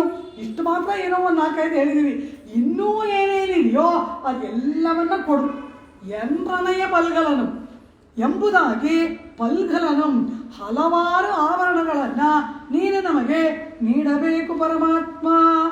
ಏನೋ ನಮಗೆ ತೋಚಿದ್ದು ಕೆಲವನ್ನ ಹೇಳಿದೀವಿ, ಎಲ್ಲವನ್ನ ಬಲ್ಲ ನೀನು ಇದೆಲ್ಲವನ್ನ ನಮಗೆ ನೀಡಬೇಕು ಅಂತಾಳೆ ದೇವಿ ಆಂಡಾಳ್. ಆಗ ಪರಮಾತ್ಮ ಕೇಳ್ತಾನೆ, ಫಲಫಲವೇ ಆಭರಣಂ ಪೇರುಂ ಫಲಫಲವೇ. ಈ ಪರಮಾತ್ಮ ಸರ್ವಾಲಂಕಾರ ಭೂಷಿತನಾದವನಲ್ಲವ, ಎಲ್ಲ ನಖಶಿಖಾಂತ ಪರಮಾತ್ಮ ಆಭರಣಗಳನ್ನು ತೊಟ್ಕೊಂಡಿದ್ದಾನೆ. ಹಾಗೆ ಆಭರಣ ತೊಟ್ಟ ನಿನಗೆಲ್ವಾ ಗೊತ್ತಿದೆ ಏನೇನು ಆಭರಣ ಅಂತ, ಅದೆಲ್ಲವನ್ನ ನೀನೇ ನಮಗೆ ನೀಡು. ಯಾಂ ಅಣಿವೋಂ, ಈ ರೀತಿ ನಿನ್ನಿಂದ ಕೊಡಲ್ಪಟ್ಟ ಸಕಲಾಭರಣಗಳನ್ನು ನಾವುಗಳು ನಿನ್ನ ಆನಂದಕ್ಕಾಗಿ ಅಣಿವೋಂ ಧರಿಸುತ್ತೇವೆ. ನಿನ್ನಿಂದ ಕೊಡಲ್ಪಟ್ಟದ್ದರಿಂದ ಅವೆಲ್ಲವನ್ನ ಧರಿಸುತ್ತೇವೆ ಪರಮಾತ್ಮ. ಉಡುವ ವಸ್ತ್ರ ಏನಾಗಿರಬೇಕು? ಪರಮಾತ್ಮನಿಗೆ ಸಮರ್ಪಣೆ ಮಾಡಿದ ವಸ್ತ್ರವನ್ನು ನಾವು ತೊಡಬೇಕು. ಮನೆಯಲ್ಲೂ ನೂತನ ವಸ್ತ್ರ ತೆಗೆದುಕೊಂಡ್ರೆ ಪರಮಾತ್ಮನಿಗೆ ಇಟ್ಬಿಟ್ಟು ಅದನ್ನು ನಾವು ತೊಟ್ಕೊಳ್ಬೇಕು. ಉಡುತ್ತ ಕಳೆಯಿಂದ ನಿಂಪೇದ ಹವಾಳೆ ಉಡುತ್ತು. ಪರಮಾತ್ಮನಿಗೆ ಸಮರ್ಪಿಸಿದ್ದನ್ನು ಭೋಜನವಾಗಿ ಸ್ವೀಕಾರ ಮಾಡಬೇಕು. ಪರಮಾತ್ಮನಿಗೆ ಸಮರ್ಪಣೆ ಮಾಡಿದ ವಸ್ತ್ರವನ್ನು ನಾವು ತೊಟ್ಕೊಳ್ಬೇಕು. ಎಲ್ಲವೂ ಕೂಡ ಅವನ ಪ್ರಸಾದ ರೂಪವಾಗಿ ಬರಬೇಕಲ್ಲವ.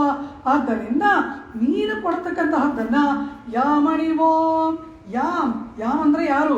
ಇಷ್ಟು ದಿನಗಳ ಕಾಲ ಯಾವ ಆಭರಣ ಅಲಂಕಾರವೂ ಇಲ್ಲದೆ ನಿನ್ನ ವಿರಹದಲ್ಲಿ ಪರಿತಪಿಸಿದ ಯಾಮ್ ನಾವುಗಳು ಅಣಿವೋಂ ಇಂದು ಧರಿಸುತ್ತೇವೆ. ಕಾರಣ ನಿನ್ನ ಸನ್ನಿಧಾನ, ನಿನ್ನ ಸಾಮೀಪ್ಯ, ನಿನಗೆ ನಾವು ಭೋಗ ವಸ್ತುಗಳಾಗಿ ಬರೋದ್ರಿಂದ ನಿನ್ನಿಂದ ಕೊಡಲ್ಪಟ್ಟ ಎಲ್ಲ ಆಭರಣವನ್ನ ನಾವು ಧರಿಸುತ್ತೇವೆ ಪರಮಾತ್ಮ. ಇನ್ನೇನು ಬೇಕು? ಎಂದ್ರನಯ ಪಲ್ಗಲನು ಯಾಮಣಿವೋಂ, ಅನಂತರ ಆಡೆಯುಡುಪ್ಪೋಂ, ನಿನ್ನ ಪ್ರಸಾದ ರೂಪವಾದ ವಸ್ತ್ರವನ್ನು ನಮಗೆ ಕೊಡಬೇಕು ಪರಮಾತ್ಮ. ಇವರು ವಸ್ತ್ರವನ್ನು ಬೇಡ್ತಾರೆ. ಕೃಷ್ಣನೇ ಎದುರಿಗಿದ್ದಾನೆ. ಕೃಷ್ಣ ಎದುರುಗಡೆ ಇಲ್ಲದೇನೆ ಎಲ್ಲೋ ಇರುವ ಕೃಷ್ಣನನ್ನ ಗೋವಿಂದ ಎಂಬುದಾಗಿ ಕರೆದ ದ್ರೌಪದಿಗೆ ಅಕ್ಷಯ ವಸ್ತ್ರವನ್ನೇ ಕೊಟ್ಟವನು ಇವನು. ಗೋವಿಂದ ಎಂಬ ಹೆಸರೇ ವಸ್ತ್ರವನ್ನು ಕೊಟ್ಟಾಗ ಗೋವಿಂದನೇ ಎದುರುಗಡೆ ಇರಬೇಕಾದ್ರೆ ಕೇಳಬೇಕಾ? ಆಡೆಯುಡುಪ್ಪೋಂ ಎಂಬುದಾಗಿ ಹೇಳ್ತಾಳೆ. ಪ್ರಸಾದ ರೂಪವಾದ ವಸ್ತ್ರವನ್ನ ನಾವು ಧರಿಸಬೇಕು. ಆಮೇಲೆ ಅದನ್ಪಿನ್ನೇ ಅನಂತರ ಕೃಷ್ಣ ಇಷ್ಟು ದಿನಗಳ ಕಾಲ ನಾವುಗಳು ಭೋಜನವನ್ನೇ ಮಾಡಲಿಲ್ಲ. ನಿನ್ನ ವಿರಹದಲ್ಲಿ ಅಲೆಯುತ್ತಾ ಎಲ್ಲವನ್ನ ಬಿಟ್ಟಿದ್ದವರು ನಾವುಗಳು ಪರಮಾತ್ಮ. ಇದಕ್ಕೆ ಮುನ್ನ ವಸ್ತ್ರವನ್ನು ತೊಟ್ಟಿಲ್ಲ ಅಂತಲ್ಲ, ಆದರೆ ಈಗ ನೀನು ಯಾವ ವಸ್ತ್ರವನ್ನು ಕೊಡ್ತೀಯಾ ನಿನ್ನ ಆನಂದಕ್ಕಾಗಿ ಅದನ್ನು ಉಟ್ಟುಕೊಳ್ಳುವುದೇ ಪ್ರಸಾದವಾಗಿ ಉಡುವುದೇ ನಮಗೆ ಪರಮ ಪುರುಷಾರ್ಥ. ಆ ರೀತಿಯಾಗಿ ಆ ನಿನ್ನ ಸೊಂಟದಲ್ಲಿ ಸುತ್ತಿಕೊಂಡ ಪೀತಾಂಬರವನ್ನ ನಮಗೆ ವಸ್ತ್ರವಾಗಿ ಕೊಡು ಪರಮಾತ್ಮ ಎಂಬುದಾಗಿ ಕೇಳುವಂತೆ ಆಡೆಯುಡುಪ್ಪೋಂ ಅದನ್ಪಿನ್ನೆ ಅನಂತರ ಎಲ್ಲವನ್ನ ಬಿಟ್ಟಿದ್ದೇವೆ ಪರಮಾತ್ಮ. ಊಟ ನಿದ್ರೆಗಳನ್ನು ಬಿಟ್ಟು ಅಲೆದವರು ನಾವಲ್ಲವ. ಈಗ ಏನಾಗಬೇಕು ಅಂತ ಕೇಳಿದ್ರೆ ಅದನ್ಪಿನ್ನೆ ಈ ಎಲ್ಲ ಅಲಂಕಾರಗಳಾದ ಮೇಲೆ ಆಭರಣಗಳನ್ನು ತೊಟ್ಕೊಳ್ತೀವಿ. ಒಂದು ನೂತನ ನಿನ್ನಿಂದ ಕೊಡಲ್ಪಟ್ಟ ವಸ್ತ್ರವನ್ನು ಉಡ್ತೀವಿ. ಅನಂತರ ಪಾಲ್ಶೋರೆ ಕ್ಷೀರಾನ್ನವನ್ನು ಮೂಢ ನೈಪೈದೆ ಅದು ಪೂರ್ಣವಾಗಿ ತುಪ್ಪದಿಂದ ಮುಳುಗುವಂತೆ ಮುಚ್ಚಿ ಮೊಣಕೈ ವಣಿವಾರ, ಆ ತುಪ್ಪ ಮೊಣಕೈಗಳಿಂದ ಹರಿಯುವ ರೀತಿಯಲ್ಲಿ ನಿನ್ನೊಡನೆ ಕೂಡಿ ಎಲ್ಲರೂ ಒಂದಾಗಿ ಕೂಡಿ ಈರೆಂದೆ ಒಟ್ಟಾಗಿ ಸೇರಿ ಭೋಜನ ಮಾಡಬೇಕು ಪರಮಾತ್ಮ. ಅದನ್ ಪಿನ್ನೆ ಪಾಲ್ ಸೋರೆ ಮೂಡನೈ ಪೈದೆ ಮುಡಂಗೈ ವழிವಾರ ಕೂಡಿರೆಂದೆ ಕುಳಿರುಂದೆ, ಎಲ್ಲರೂ ಒಟ್ಟಾಗಿ ಸೇರಿ ಕುಳಿರುಂದೆ. ಇಷ್ಟು ದಿನ ಏರ್ಪಟ್ಟ ವಿರಹದ ತಾಪ ತಂಪಾಗಿ ಕುಳಿರ್ந்து ಒಟ್ಟಾಗಿ ಇದ್ದು ಆ ಕ್ಷೀರಾನ್ನವನ್ನ ಭುಜಿಸಬೇಕು ಪರಮಾತ್ಮ. ಪಾಲ್ ಸೋರೆ ಮೂಡನೈ ಪೈದೆ ಮುಡಂಗೈ ವழிವಾರ ಕೂಡಿರಂದೆ ಕುಳಿರುಂದೆ, ಎಲ್ಲರೂ ಕೂಡ ಸುಖವಾಗಿ ನಾವು ಅದನ್ನು ಭುಜಿಸಬೇಕು ಪರಮಾತ್ಮ. ಕಾರಣ ಈ ಕೃಷ್ಣ ಪರಮಾತ್ಮ ಇವನೂ ಕೂಡ ಯಾವ ಆಭರಣಗಳನ್ನು ತೊಟ್ಕೊಂಡಿಲ್ವಂತೆ, ಇವನೂ ಏನನ್ನೂ ತಿಂದಿಲ್ಲವಂತೆ. ಕಾರಣ ಇವನ ಭಕ್ತೆಯರ ಹಾಗಿರುವಾಗ ಇವನ ಭುಜಿಸುತ್ತಾನೆ. ರಾವಣ ವಧೆಯಾಯಿತು, ಆಗ ವಿಭೀಷಣ ಬಂದು ಇವನನ್ನ ಕರೀತಾನೆ, ಆಹ್ವಾನ ಮಾಡ್ತಾನೆ. ರಾಮ, ನೀನು ನಮ್ಮ ಅರಮನೆಗೆ ಬಾ, ಅತ್ಯದ್ಭುತವಾಗಿ ಇರ್ತಕ್ಕಂತಹ ಐಶ್ವರ್ಯಪೂರ್ಣವಾಗಿರ್ತಕ್ಕಂತಹ ನಮ್ಮ ಅರಮನೆಗೆ ಬಾ. ಅಲ್ಲಿ ಬಂದು ಉತ್ಕೃಷ್ಟವಾದಂತಹ ಪರಿಮಳಗಳಿಂದ ಕೂಡಿದಂತಹ ಆ ಜಲದಲ್ಲಿ ಮಜ್ಜನವನ್ನು ಮಾಡಿ ಪೀತಾಂಬರವನ್ನು ತೊಟ್ಟು ಉತ್ಕೃಷ್ಟವಾದ ಭೋಜನ ಮಾಡುವ, ಸಕಲಾಭರಣಗಳನ್ನು ತೊಟ್ಟುಕೋ ಎಂಬುದಾಗಿ ಹೇಳಿದಾಗ ರಾಮ ಏನು ಹೇಳ್ತಾನೆ? ನಮೇ ಸ್ನಾನಂ ಬಹುಮತಂ ವಸ್ತ್ರಾಣ್ಯಾಭರಣಾನಿ ಚ ತಂಬಿನಾ ಕೈಕೈ ಪುತ್ರಂ ಭರತಂ ಧರ್ಮಚಾರಿಣಂ. ನನ್ನಂತೆ ನಾರುಮಣಿಗಳನ್ನು ತೊಟ್ಟು ಬರೀ ನೆಲದಲ್ಲಿ ಮಲಗುತ್ತಾ ವ್ರತಾಚರಣೆಯಲ್ಲಿ ಇರುವಂತೆ ಇರುವ ಆ ಭರತನನ್ನು ಬಿಟ್ಟು ನನಗೆ ಸ್ನಾನದಲ್ಲೋ ಆಭರಣದಲ್ಲೋ ಪೀತಾಂಬರದಲ್ಲೋ ಆಸೆ ಇಲ್ಲ ವಿಭೀಷಣ. ಕಾರಣ ಯಾವತ್ತು ಭರತ ಇದೆಲ್ಲ ತೊಟ್ಟ ಕಾರಣ ಏನು? ಆ ಕೈಕೇಯಿ ಕೃಪೆ ಮಾಡಿದ್ದರಿಂದಲ್ಲವಾ ಇವತ್ತು ರಾವಣ ವಧೆಯಾಯಿತು. ಕೈಕೇಯಿಯ ಅನುಗ್ರಹವಿಲ್ಲದಿದ್ರೆ ರಾವಣ ವಧೆನೇ ಆಗ್ತಾ ಇರಲಿಲ್ವಲ್ಲ. ಹೀಗೆ ಶತ್ರು ಸಂಹಾರ ಮಾಡುವುದಕ್ಕೆ ಉಪಕಾರ ಮಾಡಿದಂತಹವಳ ಪುತ್ರ ತಂಬಿನ ಕೈಕೇಯಿ ಪುತ್ರಂ ಎನ್ನುತ್ತಾನೆ ರಾಮ. ಅರ್ಥವೇನು? ರಾವಣ ವಧೆ ಮಾಡುವುದಕ್ಕೆ ಸಹಾಯಕಳಾದಂತಹವಳ ಪುತ್ರ. ಅವನನ್ನ ಬಿಟ್ಟು ನನಗೆ ಸ್ನಾನ ಆಭರಣ ಭೋಜನ ಇದರಲ್ಲಿ ಆಸಕ್ತಿಯ ನನಗೇನು ಬೇಡ ಎಂದ. ಆದ್ದರಿಂದಲೇನೆ ಭಕ್ತರು ವ್ಯಥೆಯಲ್ಲಿದ್ದರೆ ಪರಮಾತ್ಮನೂ ವ್ಯಥೆ ಪಡ್ತಾನೆ. ಭಕ್ತರು ಆನಂದದಿಂದ ಸುಭಿಕ್ಷವಾಗಿದ್ದರೆ ಪರಮಾತ್ಮನೂ ಕೂಡ ಆನಂದದಿಂದ ಎಲ್ಲವನ್ನ ಅನುಭವಿಸುತ್ತಾನಲ್ಲವ. ಭರತನಿಗಿಲ್ಲದ ಒಂದು ಆ ಸುಖ ತನಗೆ ಬೇಡ ಎಂದ ರಾಮ. ಆ ರೀತಿ ಈ ಗೋಪಿಕೆಯರೆಲ್ಲ ಎಲ್ಲವನ್ನ ತ್ಯಜಿಸಿದ್ದಾರೆ. ಆದ್ದರಿಂದ ಕೃಷ್ಣನೂ ಎಲ್ಲವನ್ನ ತ್ಯಜಿಸಿದ್ದಾನೆ. ಆದ್ದರಿಂದ ಆಂಡಾಳು ಏನು ಹೇಳ್ತಾಳೆ? ನಾವು ವಸ್ತ್ರಾಭರಣಗಳಿಂದ ಅಲಂಕಾರ ಮಾಡ್ಕೊಳ್ತೀವಿ, ನೀನು ವಸ್ತ್ರಾಭರಣಗಳಿಂದ ಅಲಂಕಾರ ಮಾಡಿಕೊ. ನಾವು ಎಲ್ಲ ಉತ್ಕೃಷ್ಟವಾದ ಪಾಲ್ಸೋರ್ ಕ್ಷೀರಾನ್ನವನ್ನ ನಾವೆಲ್ಲರೂ ನಿನ್ನೊಡನೆ ಕೂಡಿ ಎಲ್ಲರೂ ಭೋಜನ ಮಾಡೋಣ ಎಂಬುದಾಗಿ ಎಲ್ಲರೂ ಎಲ್ಲವನ್ನ ತ್ಯಜಿಸಿದ್ದರು. ಈಗ ಎಲ್ಲರೂ ಒಟ್ಟಾಗಿ ಕೂಡಿ ಎಲ್ಲರೂ ಭುಜಿಸೋಣ ಕೃಷ್ಣ ಎಂಬುದಾಗಿ ಆಂಡಾಳ್ ಈ ರೀತಿ ಆ ಪರಮಾತ್ಮನ ಮುಂದೆ ನಿಂತು ಇಂತಹ ಸತ್ಕಾರಗಳನ್ನು ನಮಗೆ ನೀನು ಮಾಡಬೇಕು ಎಂಬುದಾಗಿ ಪ್ರಾರ್ಥನೆ ಮಾಡ್ತಾಳೆ. ಆದರೆ ವ್ಯಾಖ್ಯಾತ ಇಲ್ಲಿ ಕೇಳ್ತಾರೆ, ದೇವಿ ಆಂಡಾಳ್ ಪರಮಾತ್ಮನ ಬಳಿಯಲ್ಲಿ ಈ ಆಭರಣಗಳನ್ನು ಈ ಭೋಜನವನ್ನು ಈ ವಸ್ತ್ರವನ್ನು ಕೇಳುವುದಕ್ಕಾಗಿಯ ದೇವಿ ಆಂಡಾಳ್ ಪರಮಾತ್ಮನ ಬಳಿಯಲ್ಲಿ ನಿಂತು ಇಷ್ಟು ದಿನಗಳ ಕಾಲ ವ್ರತದ ಪ್ರಾರ್ಥನೆಯನ್ನು ಮಾಡಿದಳು ಎಂಬುದಾಗಿ ಕೇಳ್ತಾರೆ. ವ್ರತದ ಪ್ರಾರ್ಥನೆಯನ್ನು ಆ ಆಂಡಾಳ್ ಮಾಡಿ ಪರೈ ಪರೈ ಪರೈ ಎಂಬುದಾಗಿ ಬೇಡಿದಳಲ್ಲವ. ಪಾಡಿಪ್ಪರೆಗೊಂಡು ಉಂದಣ್ಣೈ ಪಾಡಿ ಇಂದ್ರಿಯಾಂ ಬಂದೋ ಇರಂಗು ಎಂಬುದಾಗೆಲ್ಲ ಆಂಡಾಳ್ ಆ ಪರಮಾತ್ಮನನ್ನ ಪ್ರಾರ್ಥನೆ ಮಾಡಿದಳಲ್ಲವ. ಹೀಗೆ ಪ್ರಾರ್ಥನೆ ಮಾಡಿದ್ದು ಕೇವಲ ಈ ವಸ್ತ್ರವನ್ನ ಆಭರಣವನ್ನ ಈ ಕ್ಷೀರಾನ್ನವನ್ನ ಇದನ್ನ ಬೇಡಿಯ ಆಂಡಾಳ್ ಈ ರೀತಿಯಾಗಿ ಮಾಡಿದಳು. ಇದು ಒಂದು ಅಧ್ಯಾತ್ಮ ಶಾಸ್ತ್ರವಲ್ಲವ.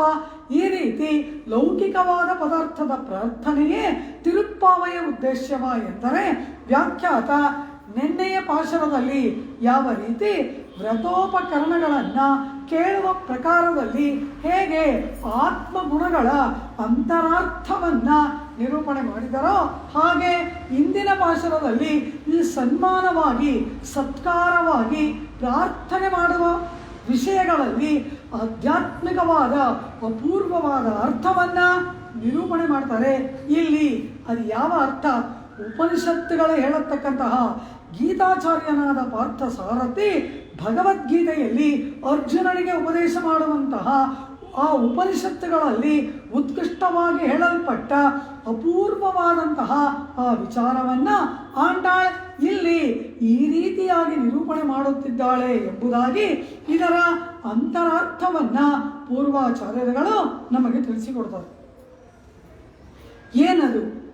ಆಂಡಾಳ್ ಈ ರೀತಿಯಾಗಿ ವಸ್ತ್ರ ಆಭರಣ ಭೋಜನವನ್ನು ಬೇಡುವುದರ ಮೂಲಕ ಆಂಡಾಳಳ ಆಂತರಂಗವಾಗಿರ್ತಕ್ಕಂತಹ ಅಭಿಪ್ರಾಯವೇನು ಎಂಬುದನ್ನು ಗೀತೆಯಲ್ಲಿ ಪರಮಾತ್ಮ ಒಂದು ಅಪೂರ್ವವಾದ ವಿಷಯವನ್ನು ಅರ್ಜುನನಿಗೆ ಹೇಳ್ತಾನೆ. ಅರ್ಜುನ ಆತ್ಮಲಕ್ಷಣವನ್ನೆಲ್ಲ ಅರ್ಜುನನಿಗೆ ತಿಳಿಸಿದ. ಭಕ್ತಿಯೋಗವನ್ನು, ಕರ್ಮಜ್ಞಾನ ಭಕ್ತಿಯೋಗಾದಿಗಳನ್ನು ಅರ್ಜುನನಿಗೆ ಉಪದೇಶ ಮಾಡಿದಂತಹ ಪರಮಾತ್ಮ ಅನಂತರ ಆ ಭಕ್ತಿಯೋಗ ನಿಷ್ಠನಾಗಿ ಇರ್ತಕ್ಕಂತಹವನು, ಉಪಾಸಕನಾದವನು ಯಾವ ರೀತಿ ನಡ್ಕೊಳ್ತಾನೆ, ಅವನಿಗೆ ಈ ಶರೀರದಿಂದ ಬಿಡುಗಡೆ ಏರ್ಪಟ್ಟ ಮೇಲೆ ಏನೆಲ್ಲ ಆಗತ್ತೆ ಇದೆಲ್ಲವನ್ನ ಅರ್ಜುನನಿಗೆ ಉಪದೇಶ ಮಾಡ್ತಾನೆ. ಉಪನಿಷತ್ತಿನಲ್ಲಿರುವ ಅರ್ಥಗಳನ್ನು ಅರ್ಜುನನಿಗೆ ಕೃಷ್ಣ ಉಪದೇಶ ಮಾಡ್ತಾನೆ. ಏನು ಹೇಳ್ತಾನೆ ಕೃಷ್ಣ? ಯತ್ರ ಕಾಲೇ ತ್ವನಾವೃತ್ತಿಂ ಆವೃತ್ತಿಂ ಚೈವ ಯೋಗಿನಃ ಪ್ರಯಾತಾಯಾಂತಿ ತೇ ಕಾಲೇ ಕಂ ಕಾಲೇ ವಕ್ಷ್ಯಾಮಿ ಭರತರ್ಷಭ. ಎಲೈ ಅರ್ಜುನ, ಈ ಲೋಕದಲ್ಲಿ ಇರ್ತಕ್ಕಂತಹ ಈ ಭಕ್ತಿಯೋಗ ನಿಷ್ಠರಾಗಿ 32 ಬ್ರಹ್ಮವಿದ್ಯೆಗಳನ್ನು ಉಪಾಸನೆ ಮಾಡುವಂತಹವರು, ಕರ್ಮಜ್ಞಾನ ಭಕ್ತಿಯೋಗಾದಿಗಳನ್ನು ಉಪಾಸನೆ ಮಾಡುವವರು, ನನ್ನನ್ನೇ ಆಶ್ರಯ ಮಾಡುವವರು, ಇಂತಹ ಈ ಯೋಗಿಗಳೆಲ್ಲರೂ ಕೂಡ 2 ವಿಧವಾದ ಮಾರ್ಗದಲ್ಲಿ ಹೋಗ್ತಾರೆ. ಅರ್ಜುನ, ಈ ಶರೀರ ಈ ಆತ್ಮದಿಂದ ಹೋಗಿಬಿಡುತ್ತೆ.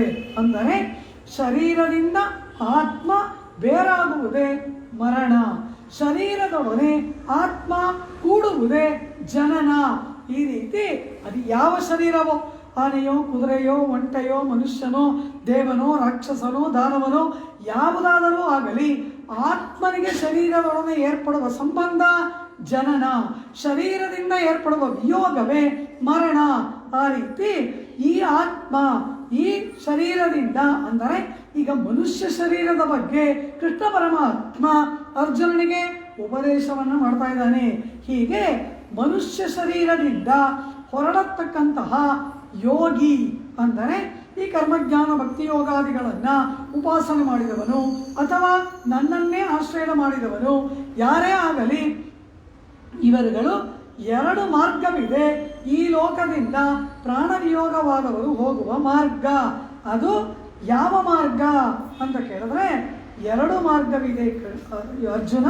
ಪ್ರಯಾತೆ ಯಾಂತಿ ತಂ ಕಾಂತಂ ವಕ್ಷ್ಯಾಮಿ ಭರತರ್ಷಭ ಎಂಬುದಾಗಿ ಹೇಳ್ತಾ 2 ಮಾರ್ಗ, ಒಂದು ಧೂಮ ಮಾರ್ಗ, ಇನ್ನೊಂದು ಅರ್ಚಿಸ್ ಎಂಬ ಮಾರ್ಗ. 2 ಆ 2 ಮಾರ್ಗಗಳು ಇವರಿಗೆ ಉಂಟು. ಅದನ್ನು ಹೇಳ್ತೇನೆ. ಆವೃತ್ತಿಂಚ ಅನಾವೃತ್ತಿಂಚ ಯೋಗಿನಃ. ಆವೃತ್ತಿಂ ಮತ್ತೆ ತಿರುಗಿ ಈ ಲೋಕಕ್ಕೆ ಬರುವುದು, ಅನಾವೃತ್ತಿ ಈ ಲೋಕಕ್ಕೆ ಮತ್ತೆ ಬಾರದೇ ಇರುವುದು. ಸಂಸಾರ ಮಂಡಲಕ್ಕೆ ಬಾರದೇ ಇರುವಂತೆ ಹೋಗುವ ಮಾರ್ಗ ಒಂದು. ಈ ಶರೀರ ಬಿಟ್ಟ ಮೇಲೆ ಮತ್ತೆ ಇನ್ನೊಂದು ಶರೀರವನ್ನು ತೆಗೆದುಕೊಂಡು ಇಲ್ಲೇ ಹುಟ್ಟಿ ಬಂದು ಮತ್ತೆ ಸಂಸಾರದಲ್ಲೇ ಇರುವುದು ಒಂದು. 2 ಮಾರ್ಗ. ಅದರಲ್ಲಿ ಧೂಮ ಮಾರ್ಗ. ಆ ಮಾರ್ಗದಲ್ಲಿ ಏನೇನಿರುತ್ತೆ? ಧೂಮೋ ರಾತ್ರಿಸ್ತಥಾ ಕೃಷ್ಣ ಷಣ್ಮಾಸ ದಕ್ಷಿಣಾಯನಂ ತತ್ರ ಚಂದ್ರಮಸಂ ಜ್ಯೋತಿ ಯೋಗಿ ಪ್ರಾಪ್ಯ ನಿವರ್ತತೆ. ಎಲೈ ಅರ್ಜುನ, ಈ ಧೂಮ ಮಾರ್ಗದಲ್ಲಿ ರಾತ್ರಿಯ ದೇವತೆ ಇರುತ್ತೆ, ಕತ್ತಲೆ ಇರುತ್ತದೆ, ದಕ್ಷಿಣಾಯನದ ದೇವತೆ ಇರುತ್ತದೆ, ಚಂದ್ರ ಎಂಬ ದೇವತೆ ಇರ್ತಾನೆ. ಈ ಮಾರ್ಗದಲ್ಲಿ ಹೋದವನು ಯೋಗಿ ಪ್ರಾಪ್ಯ ನಿವರ್ತತೆ. ಈ ರಾತ್ರಿ ಈ ದಕ್ಷಿಣಾಯನದ ದೇವತೆ ಚಂದ್ರ ಇವುಗಳೆಲ್ಲ ಎಲ್ಲಿ ಯಾವ ಮಾರ್ಗದಲ್ಲಿ ಇರುತ್ತೋ ಈ ಮಾರ್ಗದಲ್ಲಿ ಹೋಗುವವನು, ಅಂದರೆ ಇದು ಧೂಮಾದಿ ಮಾರ್ಗ, ಈ ಮಾರ್ಗದಲ್ಲಿ ಹೋಗುವವನು ಯೋಗಿ ಪ್ರಾಪ್ಯ ನಿವರ್ತತೆ, ಅವನು ಮತ್ತೆ ಬಂದು ಸಂಸಾರದಲ್ಲಿ ಹುಟ್ಟುತ್ತಾನೆ. ಇನ್ನೊಂದು ಮಾರ್ಗ ಯಾವುದು? ಶುಕ್ಲೇ ಕೃಷ್ಣೇ ಗತಿಕ್ಯೇತೆ ಜಗತಃ ಶಾಶ್ವತೆ ಮತೆ ಏಕಯಾತ್ಯನಾವೃತ್ತಿಂ ಅನ್ಯಯಾ ವರ್ತತೆ ಪುನಃ ನೈತೆ ಸ್ಮೃತಿ ಪಾರ್ಥಜಾನನ್ನೇ ಯೋಗಿ ಮುಖ್ಯತಿ ಕಶ್ಚನ ತಸ್ಮಾತ್ ಸರ್ವೇಷು ಕಾಲೇಷು ಯೋಗಯುಕ್ತೋ ಭವಾರ್ಜುನ ಎಂಬುದಾಗಿ ಇನ್ನೊಂದು ಮಾರ್ಗ, ಅರ್ಚಿಸ್ ಎಂಬುದಾಗಿ ಅರ್ಚಿರಾದಿ ಮಾರ್ಗ ಎಂಬುದಾಗಿ ಇದೆ. ಆ ಮಾರ್ಗದಲ್ಲಿ ಶುಕ್ಲ ಪಕ್ಷದ ದೇವತೆ ಇರುತ್ತೆ, ಅನಂತರ ಉತ್ತರಾಯಣದ ದೇವತೆ ಇರುತ್ತೆ, ಅಲ್ಲಿ ಸೂರ್ಯನಿರ್ತಾನೆ, ಅದು ಬೆಳಕಿನ ಮಾರ್ಗ. ಹೀಗೆ ಸೂರ್ಯನಿದ್ದು, ಉತ್ತರಾಯಣದ ದೇವತೆ ಇದ್ದು, ಹಗಲಿನ ದೇವತೆ ಇದ್ದು, ಯಾವ ಮಾರ್ಗ ಅತ್ಯಂತ ಬೆಳಕಿನಿಂದ ಪ್ರಕಾಶಿಸುತ್ತಿರುತ್ತದೆಯೋ ಆ ಮಾರ್ಗದಲ್ಲಿ ಹೋದವನು ಹಿಂತಿರುಗಿ ಬರುವುದಿಲ್ಲ. ಅವನು ಯೋಗಿ, ಅವನು ಹಿಂತಿರುಗಿ ಬರುವುದಿಲ್ಲ. ಆದ್ದರಿಂದ ಎಲೈ ಅರ್ಜುನ, ಯಾವ ಮಾರ್ಗದಲ್ಲಿ ಹೋದರೆ ಮತ್ತೆ ಸಂಸಾರಕ್ಕೆ ತಿರುಗಿ ಬರುವುದಿಲ್ಲವೋ ಅಂತಹ ಯೋಗಿ ನೀನಾಗು.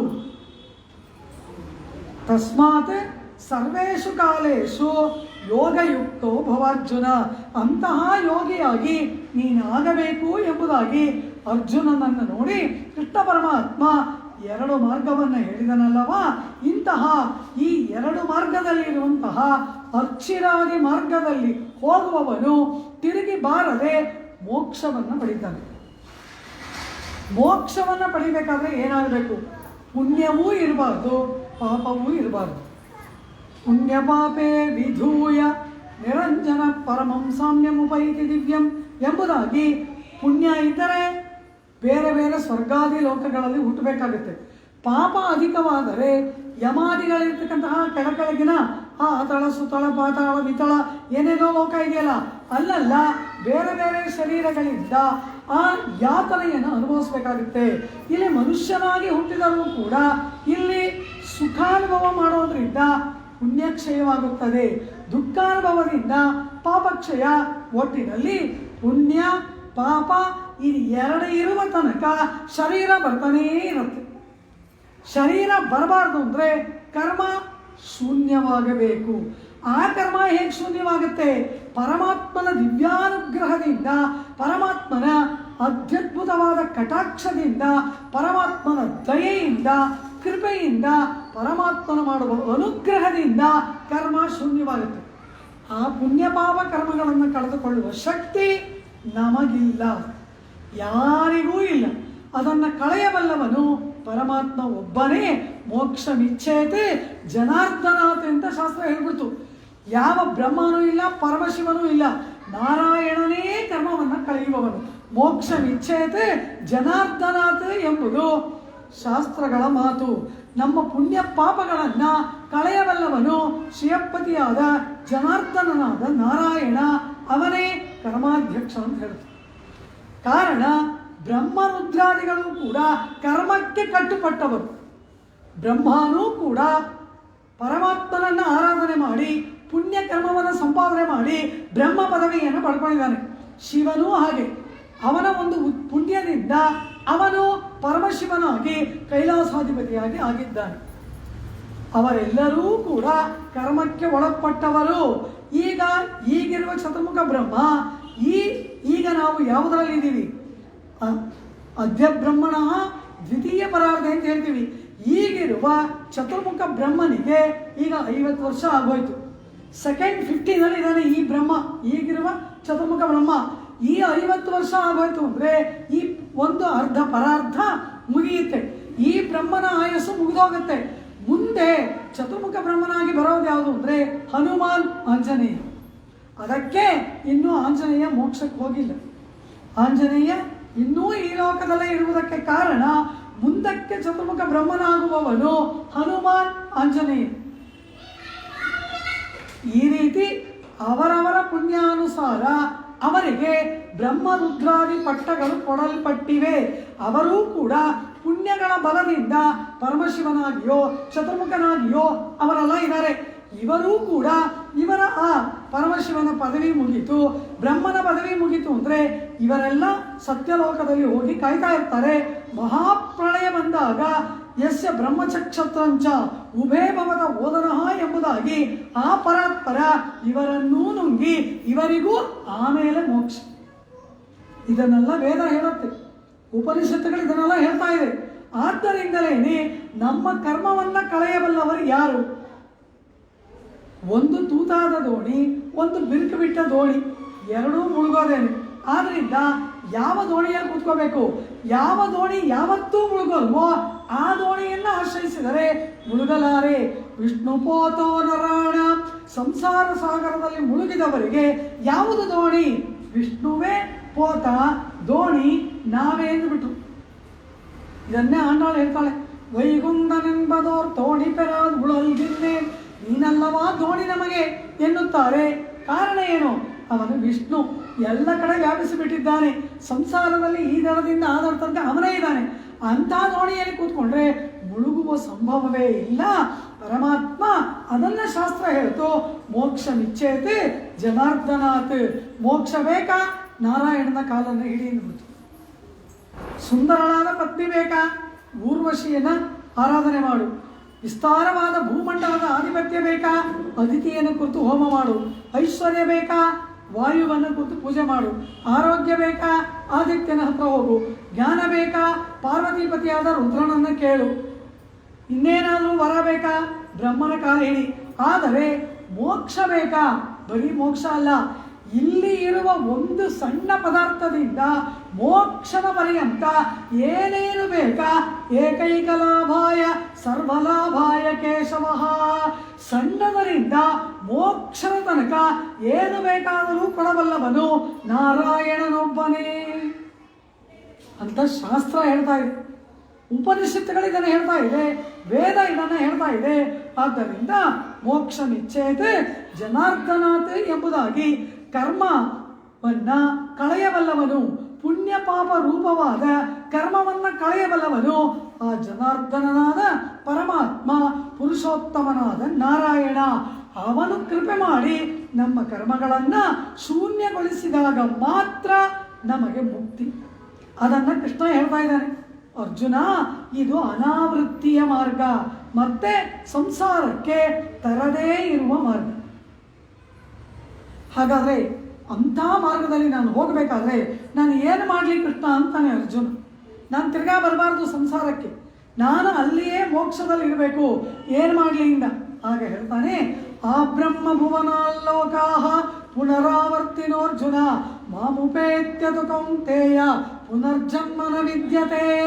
ಚತುರ್ಮುಖ ಬ್ರಹ್ಮಲೋಕದ ಪರ್ಯಂತ ಯಾರನ್ನ ಆರಾಧನೆ ಮಾಡಿದ್ರು ಕೂಡ ನೀನು ಮತ್ತೆ ಇಲ್ಲಿಗೆ ಬರಲೇಬೇಕು.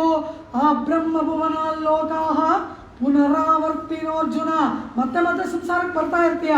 ಮಾಮುಪೇತ್ಯತು ಕೌಂತೇಯ, ನನ್ನನ್ನು ಆಶ್ರಯಣ ಮಾಡಿದರೆ ಪುನರ್ಜನ್ಮನ ವಿದ್ಯತೆ, ಪುನರ್ಜನ್ಮವೇ ಇಲ್ಲ. ಕೃಷ್ಣ ಹೇಳುವ ಮಾತು, ಮೋಕ್ಷ ಬೇಕಾದರೆ ಅವನನ್ನೇ ನಾವು ಆಶ್ರಯಿಸಬೇಕು.